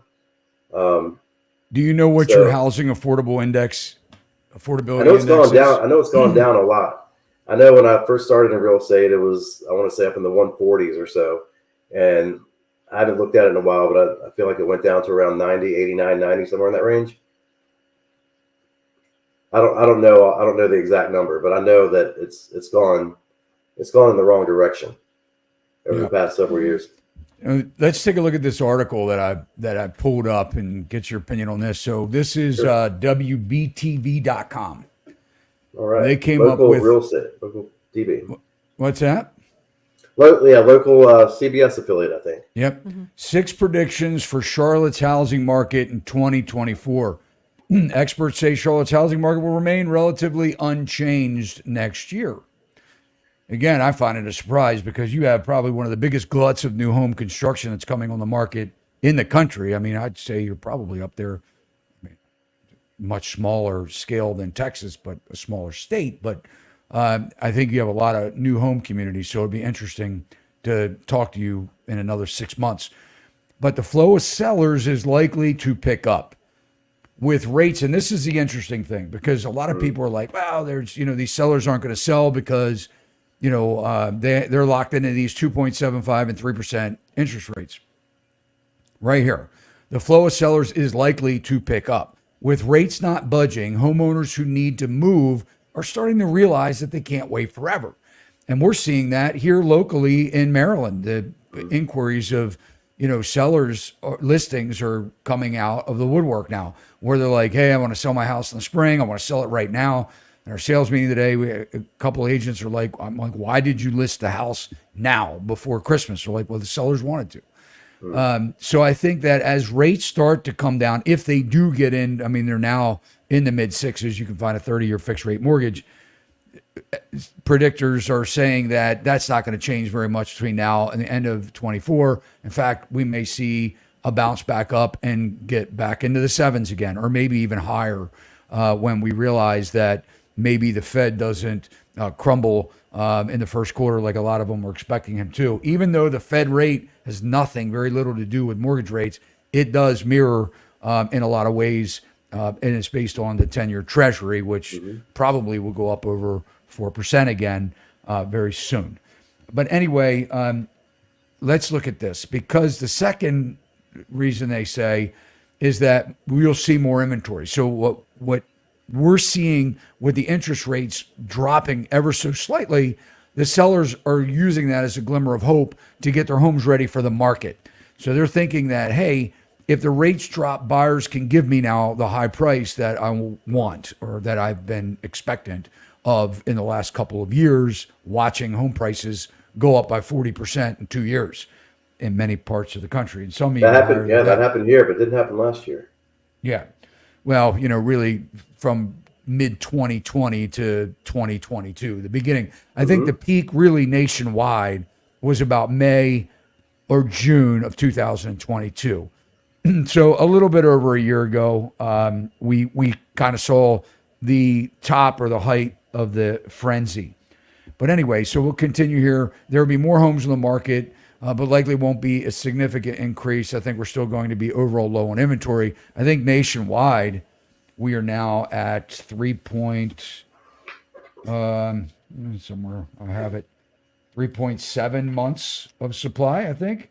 3.7 months as of November, nationwide, existing single-family homes, not counting the 7 to 9 month supply of new home construction. They're already in a glut of that. It's a buyer's market in new home construction. but existing homes were now at a 3.7 as of November month supply, which is huge considering we were like 1.9 not that long ago. Anyway, let's keep going here. It will be cheaper to rent in some cases. For the pandemic, it was equal or cheaper to buy in a lot of circumstances. Now it can be cheaper to rent a single-family home or a comparable townhome or apartment. This is Charlotte, they're predicting. New construction will continue to be a strong option for buyers. Builders are the quickest to adapt to the market, the quickest to give in and drop prices and give incentives and buy down rates because, well, if they don't sell the house, they're in trouble. It's not like an existing homeowner that can just sit there and live in the house. The builders. Well, it's interesting. I don't know if you guys saw this in Maryland, but when home values were going up and everyone was jumping in the market because interest rates were so low, the builders who traditionally worked pretty well with the realtors, all of a sudden they were cutting their commissions and basically saying we don't need you anymore.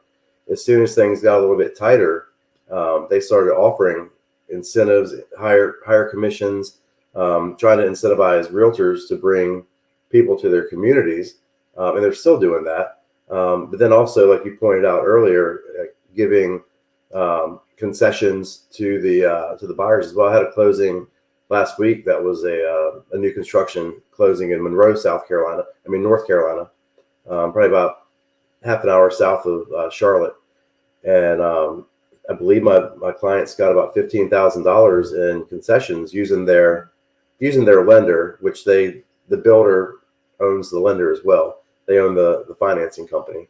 But yeah, you're definitely seeing incentives. I remember when I first got into real estate about 10 years ago, oftentimes you can negotiate in appliances. We're not really haven't seen that yet.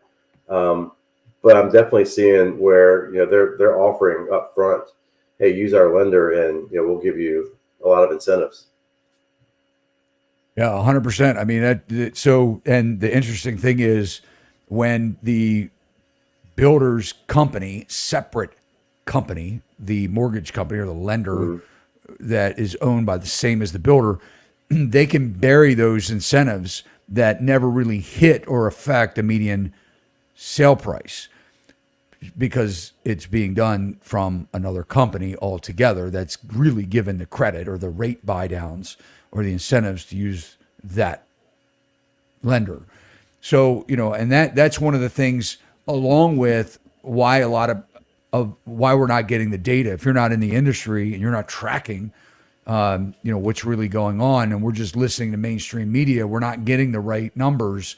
We're not even getting it right from the National Association of Realtors because a lot of these home builders have shadow inventory that they don't have listed. They put that happens all the time. Yeah. They put one house on the market and they have 100 that are available for sale. So if we actually had the real data, the real numbers, that 7 to 9 months of inventory could be well over a year with the new construction starts and the new permits that are in the pipeline that they're pulling. We're going to have a glut of new housing, which is one of the reasons why I think we're going to see a massive price decline. We have a question. Go ahead, Jimmy. I was just going to say, I don't know about other areas of Charlotte, like North Charlotte and further out west from where I am, but I'm not seeing a lot of these houses that are being built. They're not necessarily sitting for a long time though. Even a lot of them are. They'll get the contract. So my clients, they actually put the contract on the home when it was still dirt. So they wrote the contract, then they had to get the permits, then they actually built it. So some of the builders are, of course, putting up spec homes. Then you have a lot of builders too who have people coming in and they're making the sales and then they're building, after that. Now sometimes some of those fall out. So for instance, the house that my clients just closed on was not the one that they put the contract on initially. That house is right across the street. They found out there was another one they liked a lot better, and it was going to be able to close in December instead of having to wait until February. And we ended up moving across the street. So then that opens up a house that they already started. And pull up new homes. Who knows if that one's sold or not. Yeah. And I want to put in I want to go to newsource.com and type in Charlotte, Joe, North Carolina. What's that? His computer froze up, but I All right, so Yep. But I we've got figured- new home construction. If you guys go to newhomesource.com and you type in, I mean, What's you want he to saying? check out the construction in your neighborhood. can see. New home construction, homes in Charlotte, North Carolina, there's right now 2,677 homes. If you click on the communities, you can go through, there's 251 new home communities. And if you click on the builders, you can go through here and see just an enormous amount of builders that are building in the Charlotte metro area. I mean, that's massive. So why? That's massive. You better hope that you got all these people moving to Charlotte, because Jimmy, if you don't sell a lot of homes here, pretty soon you guys are going to be in trouble. Well, this is not even and this is not even including the areas south of. If you see on that map where you see Waxhaw, that's pretty much where I am. When you go south of there, there's then going down towards Lancaster, that road 521, about halfway between Waxhaw and Lancaster, there's Lennar is building a community that's going to have about 1,000 homes that they're starting up right now. Lancaster is about 45 minutes to an hour south of the city, depending on how traffic is. And that's where a lot of I know you see a lot of new construction kind of around the city, but a lot of it is pushing further south into those suburban areas. There's a community, even a little bit further south of Lancaster, between Lancaster and Kershaw, let's say, called Edgewater. Actually, So might what be. you're saying, I mean, we can summarize this up. What Yeah. you're saying is there is a ton of new construction. There's a golf course community called Edgewater that has about 700 homes in it right now, and the builder out there owns enough lots that in about 15 years or so, when they finish building it, it's going to be about a 5,000 home community. So there's a lot of the development is pushing that way. In the next 5-10 years, right now, my parents live in that direction. I drive down there and it's just nothing right now. In the next 5 years, there's going to be stuff popping up all over.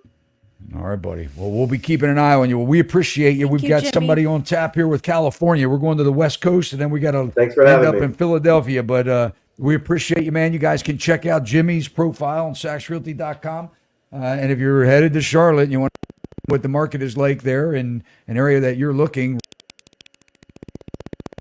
Jimmy, and he also has a YouTube channel, and The talking CLT about Life. Charlotte. So, So we yeah, appreciate you. check out the CLT Life. CLT is for Charlotte. It's the airport code there. So the CLT Life YouTube channel is where I post about real estate, but also do interviews with local business owners and try to spotlight different areas in and around Charlotte and kind of give a sneak peek into what it's like to live in this area. All right, buddy. We Thank appreciate you, you. man. Thanks so much, Jimmy. Thanks a lot. Thanks for having me. All right. Thank you. You know, I don't know. I had a hard time hearing him. I don't know about you. I mean, it could have Sound like been a lot of could have been mumbling. better. Huh? It could have been better, but it was. Jimmy, we love you, man. But We do. man, We dude, do. I mean, your audio, I couldn't hear you. Yeah.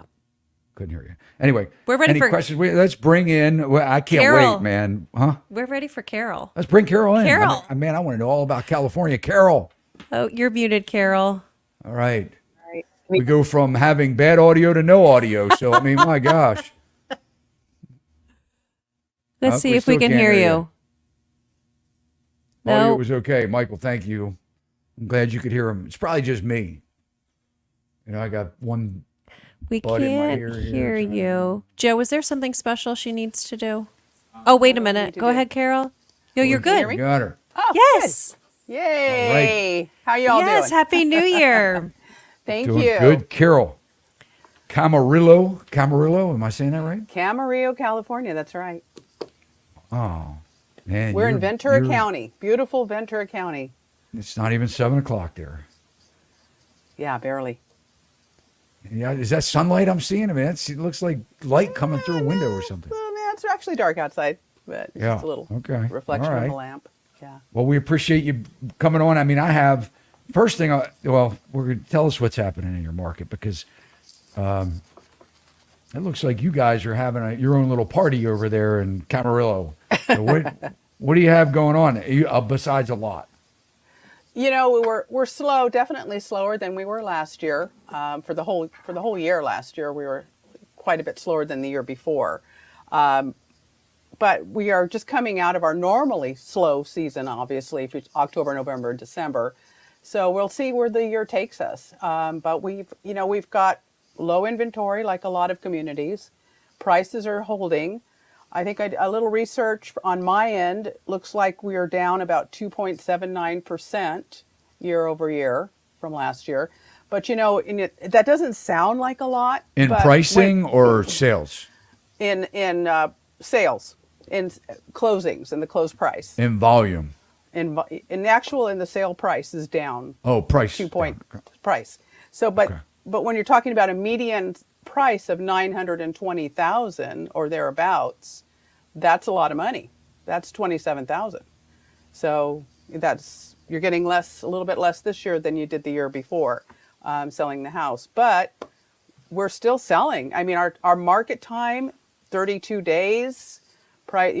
Nothing's staying on very long. The market's moving. What does come on sells, but we just don't have a lot coming on. One of the things that I want to talk to you about, besides the fact that you guys had this massive sinkhole. Were you anywhere near that sinkhole back in March? No, not here in Camarillo. No. I mean, they said it was in Camarillo, like a 30 by 30 foot sinkhole, like a mudslide or whatever that ended up, it was all the rains or whatever created this massive sinkhole. Yeah. No, we didn't. I don't know. I'm not sure what you're referring to on that because we didn't see anything like that here. So Wow. I'm not sure. I'm not sure on that one. Interesting. VC Star. We'll have to pull it up. Joe, see if you can find that article on Yeah, pull that up. Yeah. on the sinkhole in Camarillo, California. Apparently it was on, do you have like hillsides? Oh yeah, we have some hills that are nearby. But yeah. So it was a big hillside, a lot of rain, Let me see if 30 I by can 30 area, caved in, houses, they were having issues. Are you pulling it up, Joe? Oh, there we go.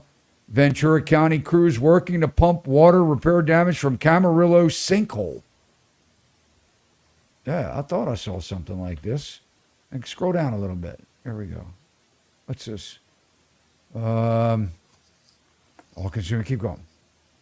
Somewhere in this article. No, maybe that's not it. But anyway, no big deal. You weren't around it. I was just kind of thinking because I was going to ask you what's happening with insurance. Because certainly, I mean, when you get a community that was impacted by a massive sinkhole and they were saying the houses were structurally unsound. And I was just kind of wondering if you guys in your region are getting hammered with insurance rates. Not so much really. We're not known to be a flood zone. So that was a fluky thing, if that's what you want to call it.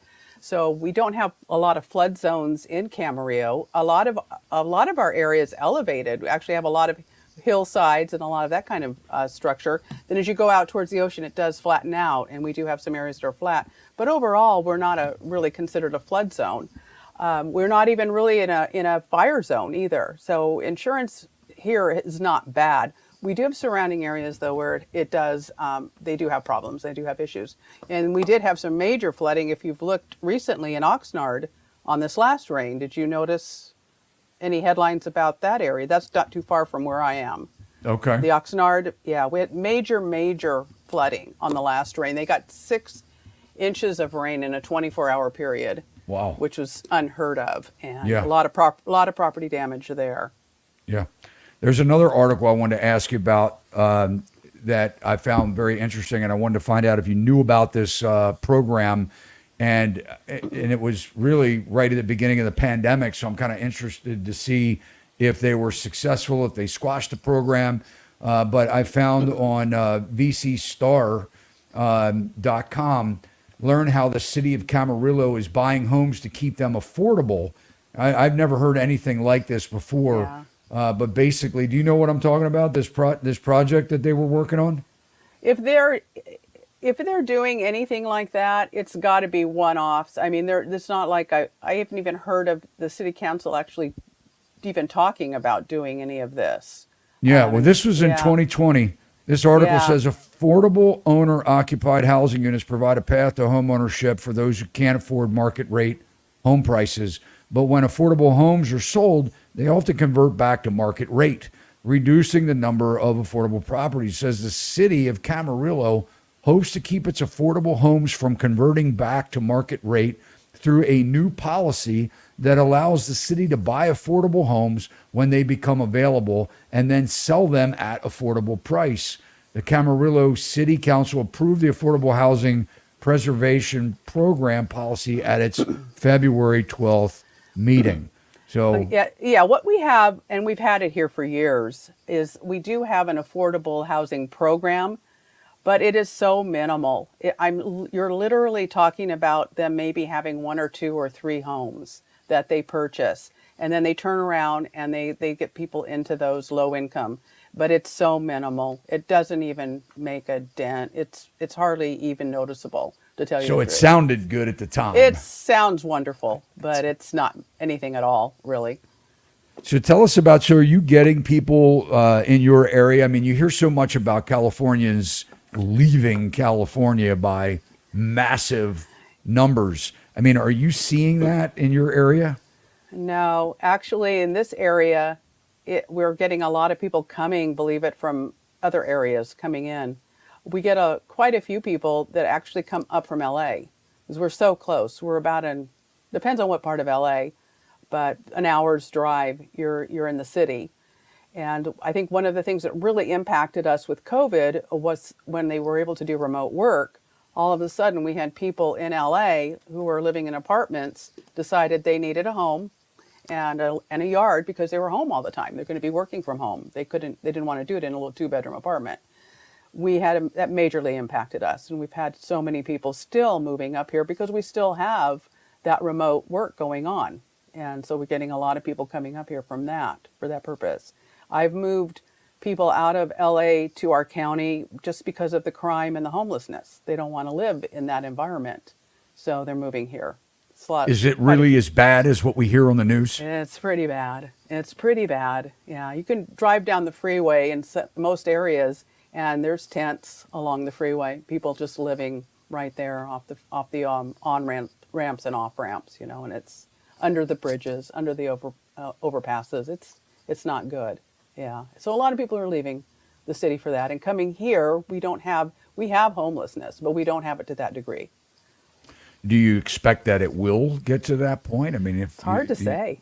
Yeah, it's hard to say. I mean, if the economy tanks and people lose their homes, yeah, then you're going to start seeing it here too. So yeah, are you starting to see distressed sellers? I mean, tell us is it starting to show up where, people are, can't afford to live in their house? I'm seeing it just from the standpoint to where I made a decision at the end of the year that I'm going to implement now at the beginning of the year to start a mail campaign to pre-foreclosures for the NODs. And so I've signed up with a company that's giving me that data, and I'm quite surprised at the number that I'm seeing that it's coming in, and even in Camarillo. So these are people that are obviously late on their mortgage payments. Whether they will go into a complete foreclosure, who knows? But they're obviously struggling. So that was surprising to see that. As far as in the market, not yet. On the delinquencies that you're seeing, are you able to see, are these conventional loans? Are they FHA, VA? I mean, what are you able to see what type of loans there are? Not at this point, but I could do the research for that and definitely find out. I'm gonna bet that there's probably a good number of them that are FHA and VA. I'm sure there would be, but it could be. there's a lot of reasons people miss their house payments. It's not always financial. Sometimes it has to do with a divorce or a death in the family, and that happens too. What are you seeing as far as your buyers? I mean, are your buyers, are you seeing multiple offers on the properties? Are you seeing where, they're getting more seller concessions than they were a year ago? I mean, tell us what's Yeah, happening Todd, in your market. Definitely, we're getting the seller's concessions, which we never used to get. And at least we were getting them back when I was writing offers. I always went for concessions for my buyers, always. Why not try, right? And we would get them. A lot of times we get closing costs and we would get concessions. And then, of course, in the second round of negotiation, after we did the basically request for repairs, we would also sometimes gain some ground there too as well. It wasn't that difficult.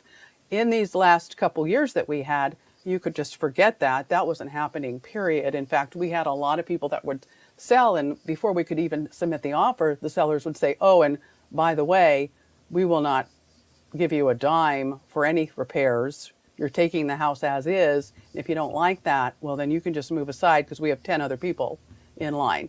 So that was the market we had. Now it's kind of turned, and we are starting to see a lot of my buyers are getting some concessions, which is really nice. It is helpful. Do you see where buyers are fatigued and just not into? I mean, what we're seeing here is with a lot of the buyers is when there are multiple offers on the table, yeah. and who knows, maybe there's only one yeah. other offer. But we're seeing where the buyers are just backing out and saying, nope, I'm not. 100%. I'm not doing it. I have buyers that have told me that on many occasions when I've said, well, okay, I've reached out and there's 3 other offers, and they go, oh, forget it. We don't want to deal with it. Yeah. And there's a lot of that. We're seeing where that's actually biting the listing agent. The I listing know. agent is playing the game. They're used to the game, right? So they want to come back. You got to be careful now. It's man. not the same game. It's not. You have got to. On my agents, listings, I tell the other agents now, I'm not allowed. My sellers told me I can't disclose, and we're just not reporting it. or work one at a time. There you go. Work one at a time, right? Don't There you go. Don't just blast it out that the highest and best due by Thursday no. at 6 p.m. You take one at a time. You pick the one that you want to work, and you work that Exactly. one, and you Yeah. leave the other ones alone because the buyers. It is amazing, and I think. I mean, I want to ask you this question, and I asked it. I don't know. Maybe you were on the whole time. So don't cheat if you were, come up with your own decision or answer here. But what role do you think? I mean, obviously, there are. I mean, we've got all these lawsuits that are out there. We know that, right? And we could argue the validity of the lawsuit. I think what we can't deny is that over the last several years, we've got a major blame game going on, right? Because people, they want to say, well, it's the real estate agent's fault. But, then when you look at it, you go, well, if you're in the business, there are probably a lot of agents that shouldn't be agents. But do you think that the agent has any role here in home prices? That's a good question. It's funny because that's a yes and a no for me because I work with my sellers, show them the statistics. I don't pick the price for them. They pick the price. I always tell them that you're going to decide how much this is going to go for, not me. I'm going to give you a range, and you let me know what you think, and they'll do that. But I have walked away from sellers that have gone over my range, and I'm like, no, I'm not doing that. That's a waste of time. You can find someone else to list your home because it's never going to sell for that because it's way over. You're talking about $100,000 over, basically what it's really worth. So yeah, that's a toughie because I personally, I leave it up to my sellers as to they pick the price. I don't tell them how much to list the price for, their listing price should be. How about the buyer's agent? Yeah, I think there's a good influence there from the buyer's agent, especially when we had multiple offers, because there was, I would, and no blame really to the agent. And I'll tell you why, because you had buyers who wanted homes And I had a lot of buyers going up against multiple offers, and they wanted to submit an offer. And I said, okay, we'll do that. And then when we found out there were other offers, they would ask me, should we go more? And I go, I'm going to leave that up to you, but here's the situation. And would it be probably in your best interest if you really want the house? Most likely. Okay, but that's where that kind of comes into play. And I guess the big thing is the question that I ask is, and now how much of that is still being supported by a buyer's agent? Because again, I know that a lot of agents, and just being in the business and negotiating with them and understanding, from across the table, whether I'm a listing agent or whether it's my own agent, or talking with anybody about it. But, when you have a situation where, a house, and I used a scenario earlier about, being on the market 47 days and, all of a sudden your client puts an offer in that's less than asking price. And then mysteriously, here comes the next offer in. Boom. Oh, Right. funny this, Right. 47 days. And that does happen. Amazing. Don't get me wrong. Amazing. It can We happen. all know that it happens. Yeah. And all of a sudden, now, boom, you have competition going on, but you still don't know, as the agent that put in the offer for their client for less than ask price. And then you look back at the data after it closes and you're like, wow, they did 2 price reductions and they ended up selling it for more than the first list price. That, maybe it was 700 was the original list price. They dropped it to 680. Maybe your client was 650. And then you find out it sold for 700 or 705. And you're going, how did that happen? And, I wonder how much of that is the buyer's agent mismanaging or misguiding their buyer at that point by not having proper negotiation skills, by not questioning the listing agent, questioning the scenario, kind of cool heads prevail in a very emotional transaction. That's what we're supposed to do. Advise them with, no emotion, not the certain emotion where they're like, I just want it. My gosh, I would have paid them the 800 for it, but I'm asked that question a lot. So I find it, a valid question to say, do the agents have anything to play in the role? Now, I wouldn't go as far as to say it's because they're making that much more money. I mean, obviously we're not going to talk commissions because they're always negotiable, but I don't think that the $25,000 is the deal breaker for the agent. I just wonder if it's lack of experience that is pushing. I think that could be a big part of it. There's a lot that comes into play for a lot of agents, especially ones that are not experienced agents, and maybe trying to, make a quota or prove themselves. Maybe they want to be the top selling agent in the office and they're pushing hard for that, for an award or something of that nature. There's a lot of stuff that goes on behind the scenes, obviously, that can promote that kind of thinking and that kind of action. Carol, what are your predictions?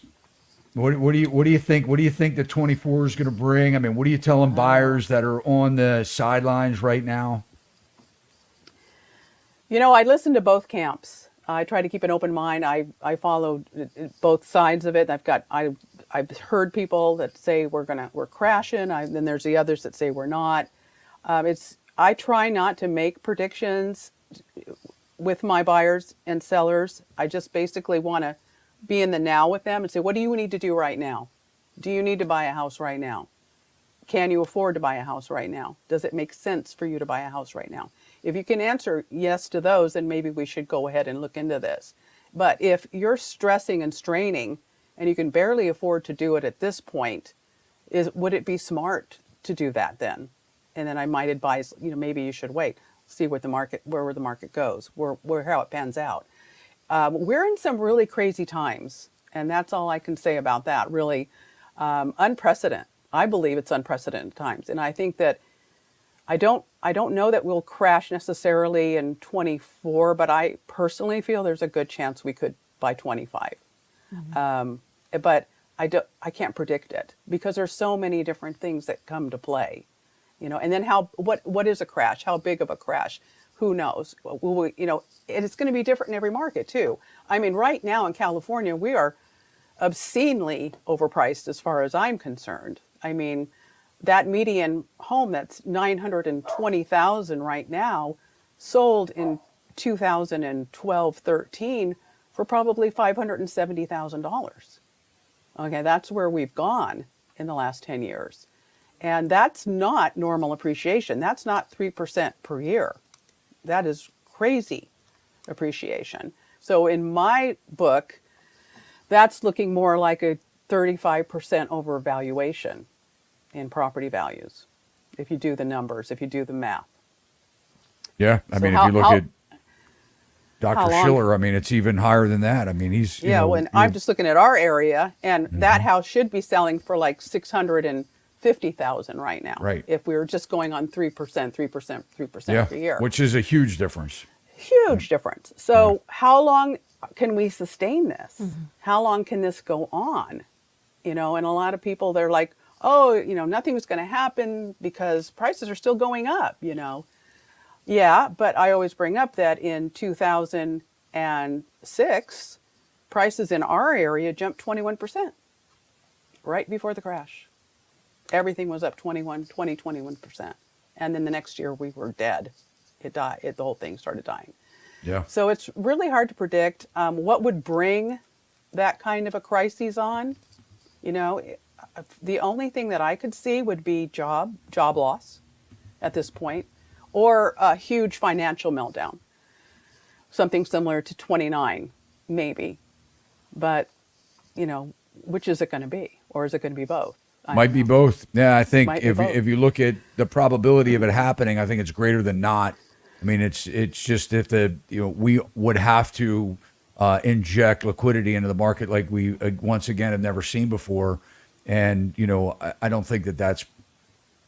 I don't think that that's practical. I don't think it's going to happen. I think we're going to be in a major correction. I think we're seeing the implosion take place right now. I don't mean to, I'm not trying to be Dr. Doom. I'm just trying to be a realist here and say, look, we've never been this inflated, this out of whack that we're looking at, No, stocks we haven't. trading at what they're trading at to earnings. It's ridiculous. Houses trading at 8-9 times salaries, median salaries. The numbers don't work. Well, you had brought up the debt too. We've got terrible debt in this country across the board.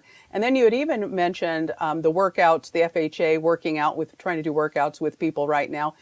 I was right in the middle of the 08, 09, 10 short sale meltdown debacle. And those we were actually trying to modify, helping people get modifications so they didn't lose their homes. I did a lot of that. That's all fine and dandy as long as you have an income. They'll work with you if you have an income and if the numbers make sense. But when people start losing, you can have all the greatest programs in the world, but when they start losing their jobs and their incomes, they can't qualify for anything. So then you have problem. Then you have the problem. Yeah. Well, Carol, we appreciate you checking in with us and letting us know what's happening on your side of the country, guys. You can check out Carol's profile on SachsRealty.com and reach out to her if you're looking in her area. And we appreciate you, and we'll keep in touch. And certainly as the year unfolds, hey, look, people remind me all the time, hey, you've been saying this now for however many months, but Right. you know what? I mean, look, we are definitely seeing the change in the market, and we'll see. Time will tell. I think we're at the edge now. So we're Well, either you know what going they to be. say, Todd. It's all good until it ain't.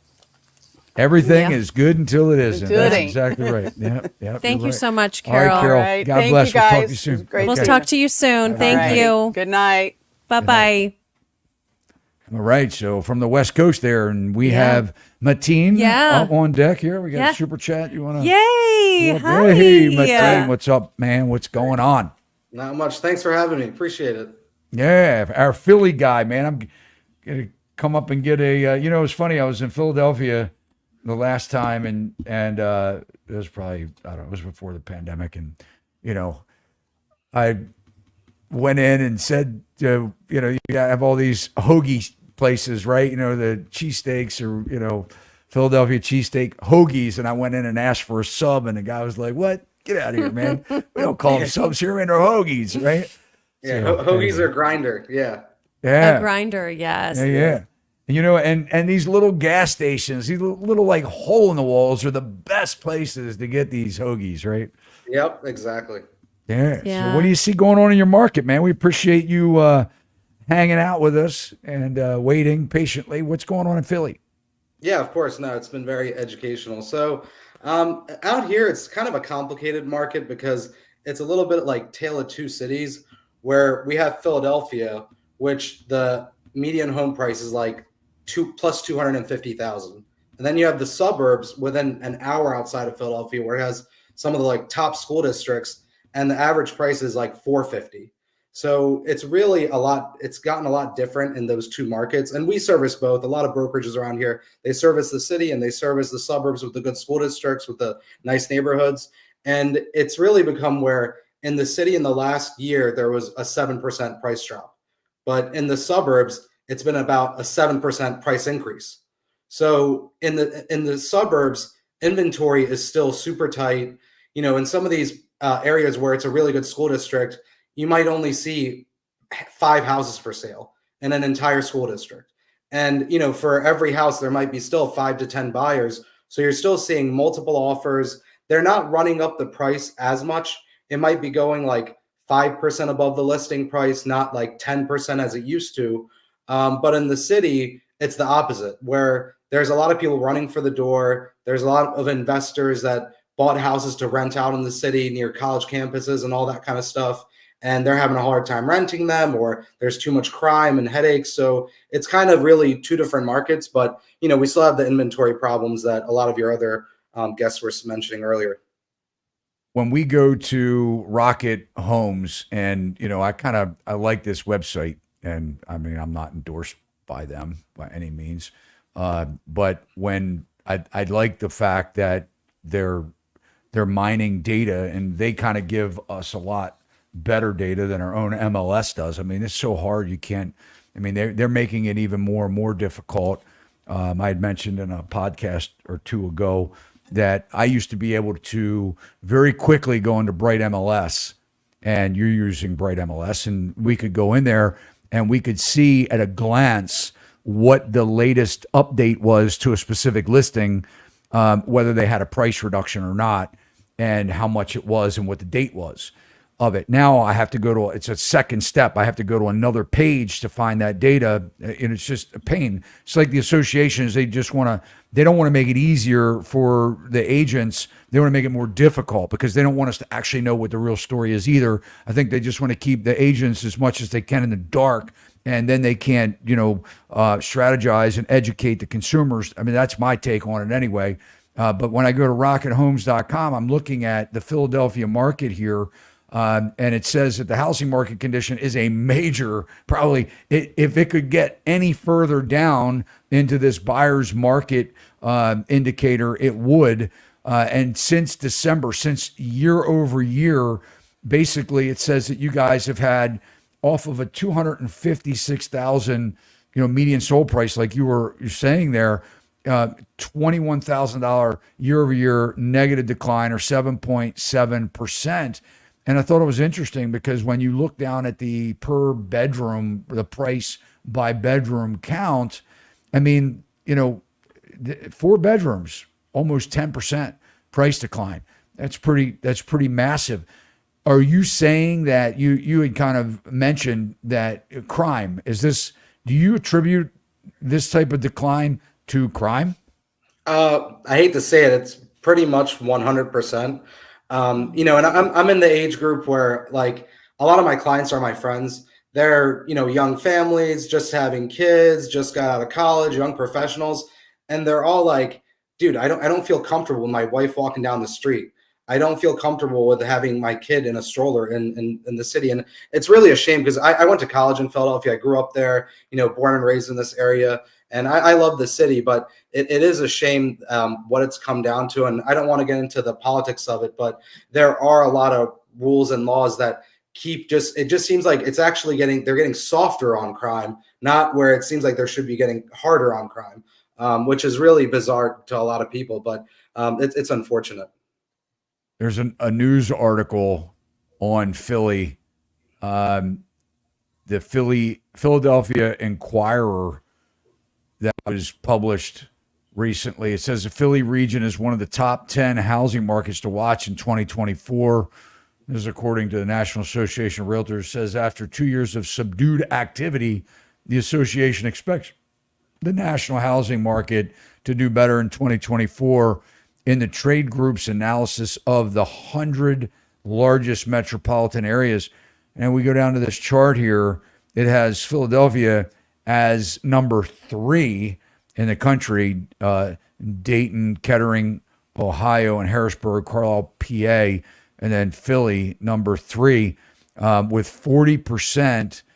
They're saying that the share of homes first-time buyers can afford is 41%. But you're telling us the tale that they don't want to live there because of the crime. So what do you think? What do you think is going to happen in Philly? You know, it's funny because not that long ago, it didn't seem like crime mattered. when we were going through the pandemic and people were willing to buy a house anywhere, are you seeing where a lot of the people bought in Philly and they're like, now I want to sell just 2 years later? Yeah, and Philadelphia, it's one of those areas where, you know, when rates are going down, just like a lot of areas that are gentrifying, you start seeing all this boom and investment and everybody's, you know, buying properties there and building them up. And, you know, we have a lot of friends that, you know, would buy houses like brand new construction in a gentrifying area that seems like it's up and coming, but then that, you know, slows down or stops. And they're like, I didn't think this improvement was going to take this long. I thought the crime was going to get less by now. And that's a big part of it. I think one other piece to touch on with the Philly market is it is a big college town. A lot of people don't realize, like, we have UPenn, Drexel, St. Joe's, Villanova, Philadelphia University. Like, there's a lot of big prestigious schools down there. And if you look at college enrollment, that's also heading in a bad direction. Like Temple University, all these huge universities. So there, and because it's a college town, there is also a lot of investors that buy investment properties near these colleges to rent them out. But enrollment's down. That means these landlords aren't getting their properties rented. So that's been a lot of also commotion, because we do a lot of property management and deal with a lot of developers too. And that's been some grumblings as well. I was just going to ask, the Airbnb market, are you seeing a lot of people and getting rid of them, listing them for sale? Yeah, so we haven't had as much of a boom in Philadelphia. Well, let me rephrase that. So we have zoning rules with who can rent Airbnb versus who can't and who can get a permit. And they were really soft on it. A lot of people were honestly doing it still off the radar and that kind of thing. And then they started cracking down more and more. And it seems like a lot of people are opting to do long-term rental versus Airbnb, just, you know, for the cost and the headache of it, also the permit factor of it. But there's definitely less, but I don't know how much of that is because they're having a hard time renting them versus the laws and the rules are cracking down. But I think it's probably both. Mm-hmm. Yeah. Joe, do we have any live callers? We did, and then they hopped off. They bailed out on us? I think Johnny Fly. Huh? Johnny Fly Johnny was Fly, on? but I think that he was just waiting gone? too long. Oh, man. I know. We kind of have been getting carried away. While we have Matin in here, if you guys, we have any live callers, want to click on the link, Joe, you have it pinned at the top. Yeah. You guys want to come on? We'll take a couple callers here and maybe let Matin have some fun answering some market questions. What do you think, Matin? Do you think we're going to have a housing market crash? So, as we all know, I'm sure you guys agree, real estate is a real market-specific regional business. And I got my license in 2004, went through that first wave. And I kind of think a lot of these things are similar where, and back then, markets that went up 20, 30, 40, 50%, they crashed the hardest, right? And markets that went up 10, 20%, they flattened out or they barely went down. And I kind of feel like that's happening again this round where, like our market, it might have gone up, 20 to 30% versus a lot of parts of the country maybe went up double, 100%, whatever. I don't think we're going to see as much of a crash, but some of those markets, I do think, just like last time, they'll probably see a bigger dip. And, I think the closer your market is to the average price of a home in the country, I think you're going to see less and less of a dip. But that's my personal opinion. So let me ask you a question, because you have your own Remax brokerage, right? Mm-hmm. Do you have a partner or is it just you? No, just me. Yeah. When did you open up your brokerage? So I got my real estate license in 2004, and I opened my brokerage in 2015. Okay. So we're right along the same. I mean, I've been in the housing market in a different capacity since 1989. I was a contractor and then a home builder, developer, and didn't get my real estate license till 2005, and opened up my brokerage, Sachs Realty, in 2017. Why'd you open up a brokerage, and what are your thoughts now compared to, when you were an agent and you had everything handed to you, and the brokers, now they give you anything that you want basically to be there. What do you think what do you think you said that you've gone into property management? I mean, what other revenue sources and how have you started or established, and what are you doing now to survive? So I could probably talk your ear off on that subject, but they say broker stands for broke, right? I'm sure you've heard that joke. Oh, yeah. But I've said it. Yeah. Yeah. So when I got my license in 2004, I really got it because I wanted to be a real estate investor. And I have invested in a lot of real estate. I've developed, all of the above, et cetera. And when I first started, the splits were like 50-50. I'm sure you remember those days too. And then as I got, did more and more sales, I beat up my broker with my splits and blah, blah.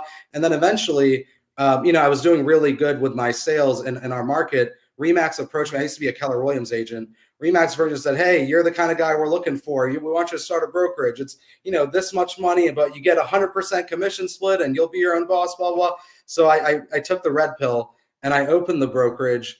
But then, fast forward, it is very difficult to make money as the broker because you have to nowadays give such ridiculous splits to make everybody happy, because every other broker out there is giving ridiculous splits and ridiculous fees. And not only that, but you have to be their butler on top of it to make it work. So because of that, I've always, like I said, been an investor. That's been my passion. But I think with a brokerage, you need to have at least 30, 40 agents to even be able to pay your bills, and they need to produce a little bit. If you could really think about it, I have a couple of friends and other agents that have approached me to opening a brokerage. I'm like, look, if you can get if you're a top producer and you can get a 90% split as an agent, why would you get all this extra overhead with rent, staff, accounting, electric, utilities, all this stuff for an extra 10% or even less, depending on how you negotiate. So it's tough to make it make sense, but we also have a mortgage business. We also do title. So we, have those revenue streams, and then property management. And, I could say over the last year, I'll be honest, I haven't paid myself from the brokerage $1.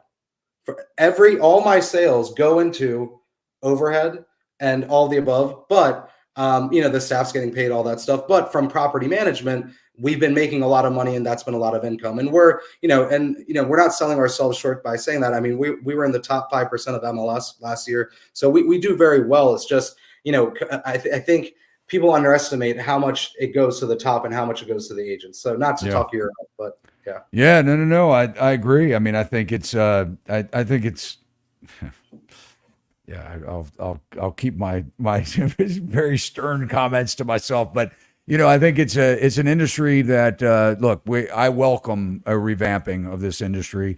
I think that the time is now. The time is due. I've been frustrated with the business side of it for a very long time. But anyway, do we have any callers? We do. David. All right, let's bring them in. Hi, David. Hi.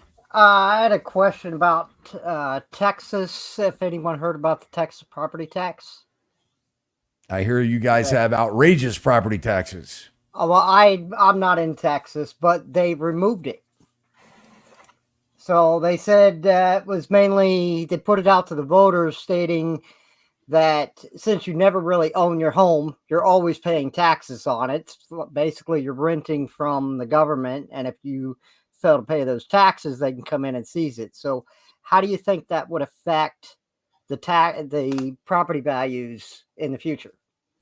Would it be Are you saying that is Texas removing their property taxes? All right, signed a bill of legislation delivering the largest property tax cut in Texas history, $18 billion. in August, passed during a special session of the 88th legislature. I don't know anything about it. You're saying that there is no longer property taxes in Texas? Is that what you're telling me? Well, the last I looked at it was out for vote, and it looks like it was just signed. Yeah. So, Stratford, Texas has not had property taxes. It's a suburb in Houston, and they haven't had property taxes for over 60 years. So my opinion, it'll be more, I think the house is worth this, and that's what I'm willing to pay. If you've got $50,000 in damages, I don't think the house is worth that. That's personally what I think. The only way I think that it will continue to improve the situation is if the county auditor steps out of the way and does not value the houses. It's more just between the buyer and the seller completely, and the government stays out of it. And I hope that it helps. Well, I mean, it'd be interesting to see. I mean, I honestly had not heard that they removed taxes. In fact, I'm hearing that there's some of the highest taxes in the country. But it'd be interesting to see. I mean, it's a lot of revenue if you think about, how many houses there are and property taxes. I mean, they'd have to pick that revenue up from somewhere. I know that Texas has some of the worst tolls. They actually change their tolls based on the time of day. And if you have to travel on the freeways, highways, or whatever they call them in Texas, we call them highways here. I think they call them freeways. But when some people that are commuting to work, if they have, let's just say 45 minutes or so of a commute, and they have to be there during rush hour, prime rush hour, they jack the tolls up. You could spend $300 or $400 a month in tolls getting back and forth to work.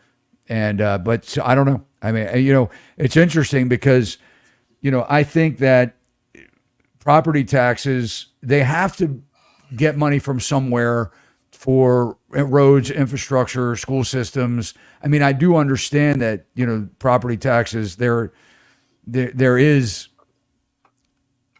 I don't like paying taxes like anyone else, but I do understand the necessity to pay for things in at a county level. And, but I think that it's highway robbery in a lot of counties and cities, and they don't vote. There's not enough community impact on where they waste the money.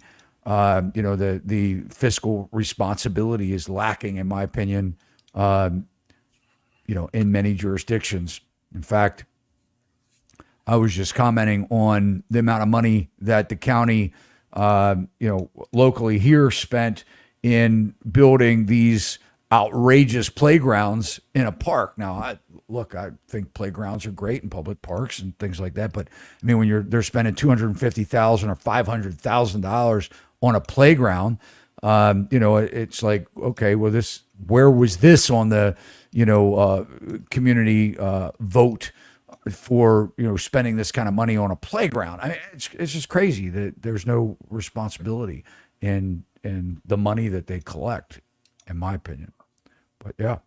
So you're saying that that because they get rid of property taxes, that home prices are going to skyrocket as a result? No, I believe that it will eventually, over time, lower them, since I don't think this home is worth that much. And if the assessor says your home is worth $300,000, but you got a contractor comes in, he says, I've got $100,000 in repairs and foundation, roof Gotcha. work to do. Well, then it's only worth $200,000 to me. Yeah.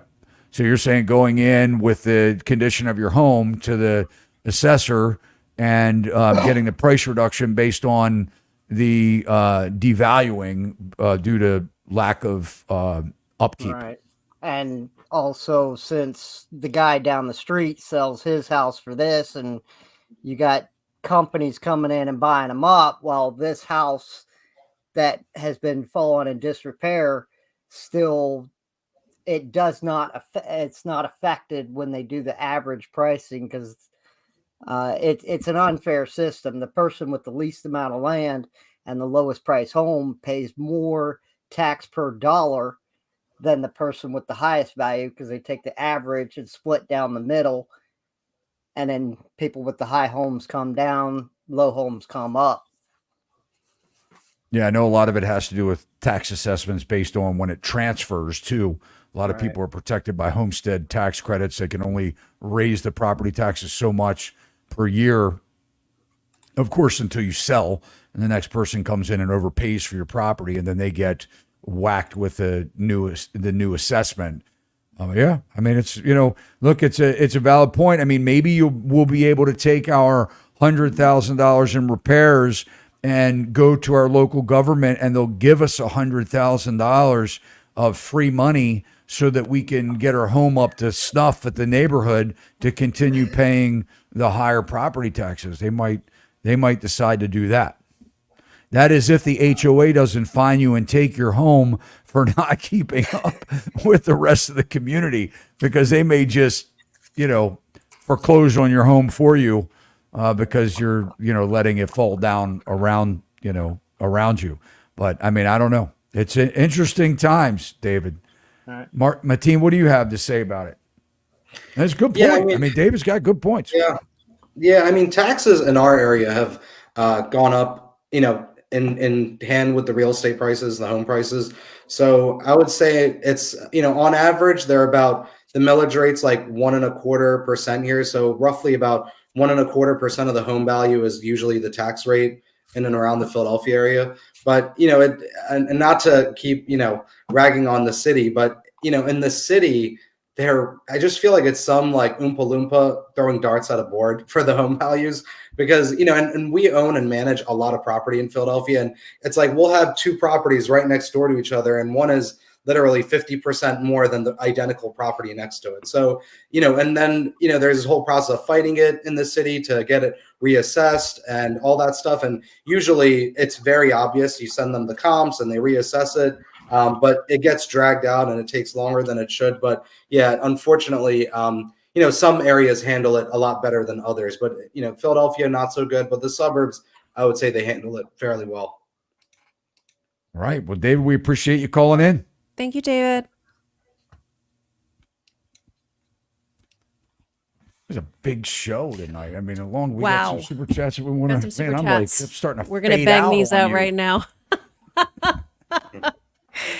The Fed and Yellen will set a dozen eggs at $250 before they let the market crash in an election year. Oh.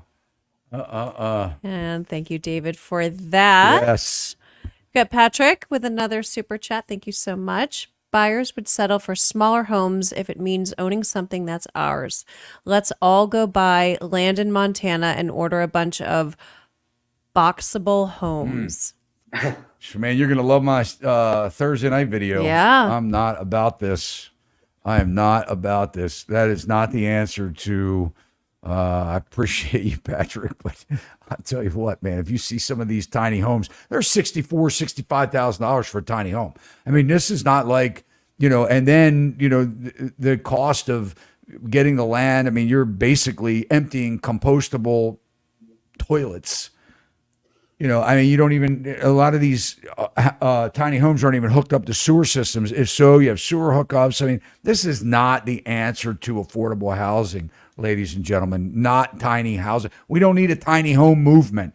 In fact, one of the legislators, one of the associations or something was saying that they're like shanty towns. And then came under big scrutiny, and she had to later apologize because they actually published it. And what they're talking about is in Denver.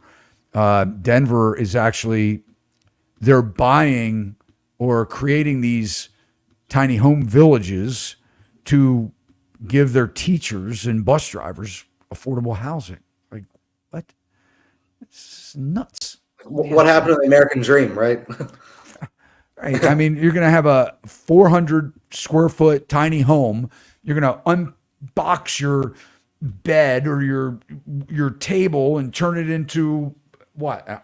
I don't know. I mean, you talk about how is that word? How does that come into green initiatives? Hopefully you have a place to charge your EV, because your trips back and forth to the grocery store are going to be like 3 times a day. because you don't have any place to. You're gonna Place to go put your buy stuff. lunch, go buy dinner. Whatever. This is No, crazy. no. Anyway, Anyway. all right. We don't have anybody else on deck. No, so I just want super to chats. read Let's- these, please. Thank you, Austin. In Florida, someone I know moved there in 2019. In the last year, their mortgage payment has gone up 29% due to a 59% increase in taxes and insurance cost in that same time frame. Cue forced sales. Yeah. And then we got Thank you, another Austin. one here. Oh, this is a question for Carol.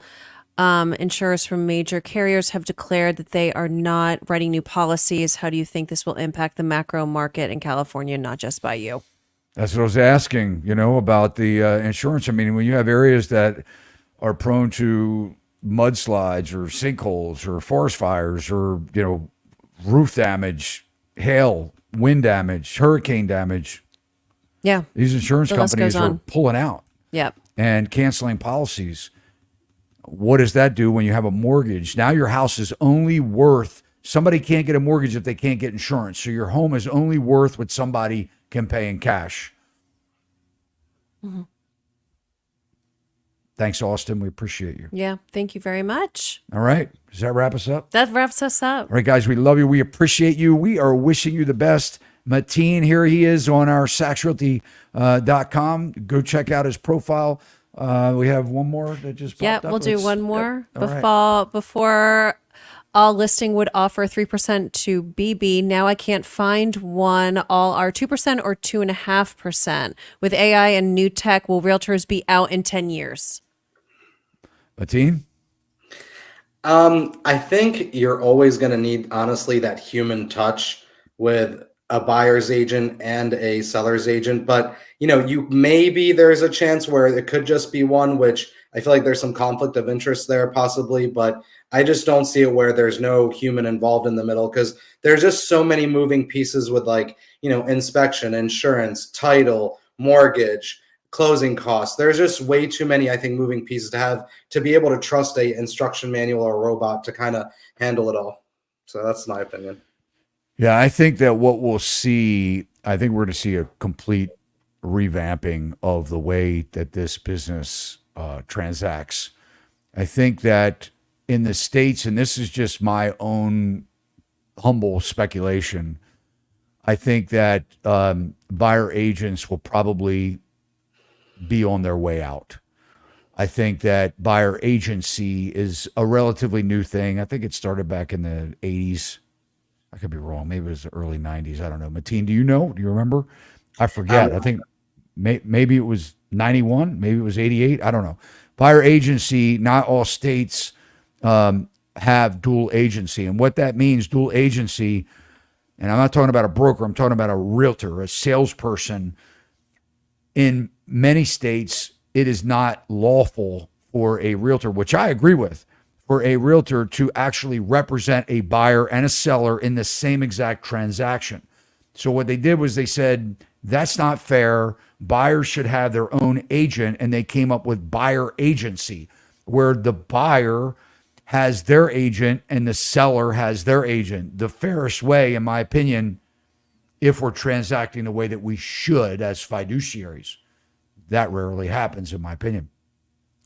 But I think what we'll find is that this market is going to push with these lawsuits to having the buyer agent pay for their agent and the seller agent pay for their agent. If that happens, buyers barely can afford down payments, let alone buying their agent. They'll get rid of buyer agency. They'll allow the listing agent to do dual agency. So there will be facilitators, essentially. I think brokerages are going to be less, and we're going to have the major players that are going to probably go after each other. Zillow, Redfin, who knows who else would be in that mix. But I think that we'll start seeing the data companies battle it out, and that's where the AI will really start to take over a lot of the thinking for us, right? Oh, well, this is the house where you should be in. I can see that happening. Hey, I've collected this data, and these houses meet the your requirements or whatever. So I think that a lot of what the buyers are doing on their own and finding their own house anyway is going to become more efficient through AI. So the less of a need for a buyer's agent to actually scout houses for you because they're doing it for themselves now anyway. So I think that personally, we're going to see a big change in the industry. I think it's going to be a new adjustment on, fees. And I think we're going to see a lot of agents exit the business. My guess is, I wouldn't think that we'll be looking at some of the brokerages today that we're looking at in a couple years from now be a massive consolidation. And I don't even know if the National Association of Realtors will remain in existence after these lawsuits. So who knows? But anyway, we appreciate your super chat. We appreciate you guys spending your Tuesday nights with us. This is a long show. My gosh, almost 3 hours. But anyway, we Might love as you well all. just stay here. If you cruise on over, check out Matin and subscribe to his channel. And also, if you need any help in Pennsylvania, around the Philly area, check him out. Go look him up. Definitely. And guys, if you haven't subscribed to our channel, we're going to ask you to do so now. Hit the alert bell. You'll know every time we upload content just like this. Melissa, thank you. Matin, Thank you. Thanks, guys. thank Thank you. you very much. All Thank right. you all. Until next time. See you soon. then. See you guys.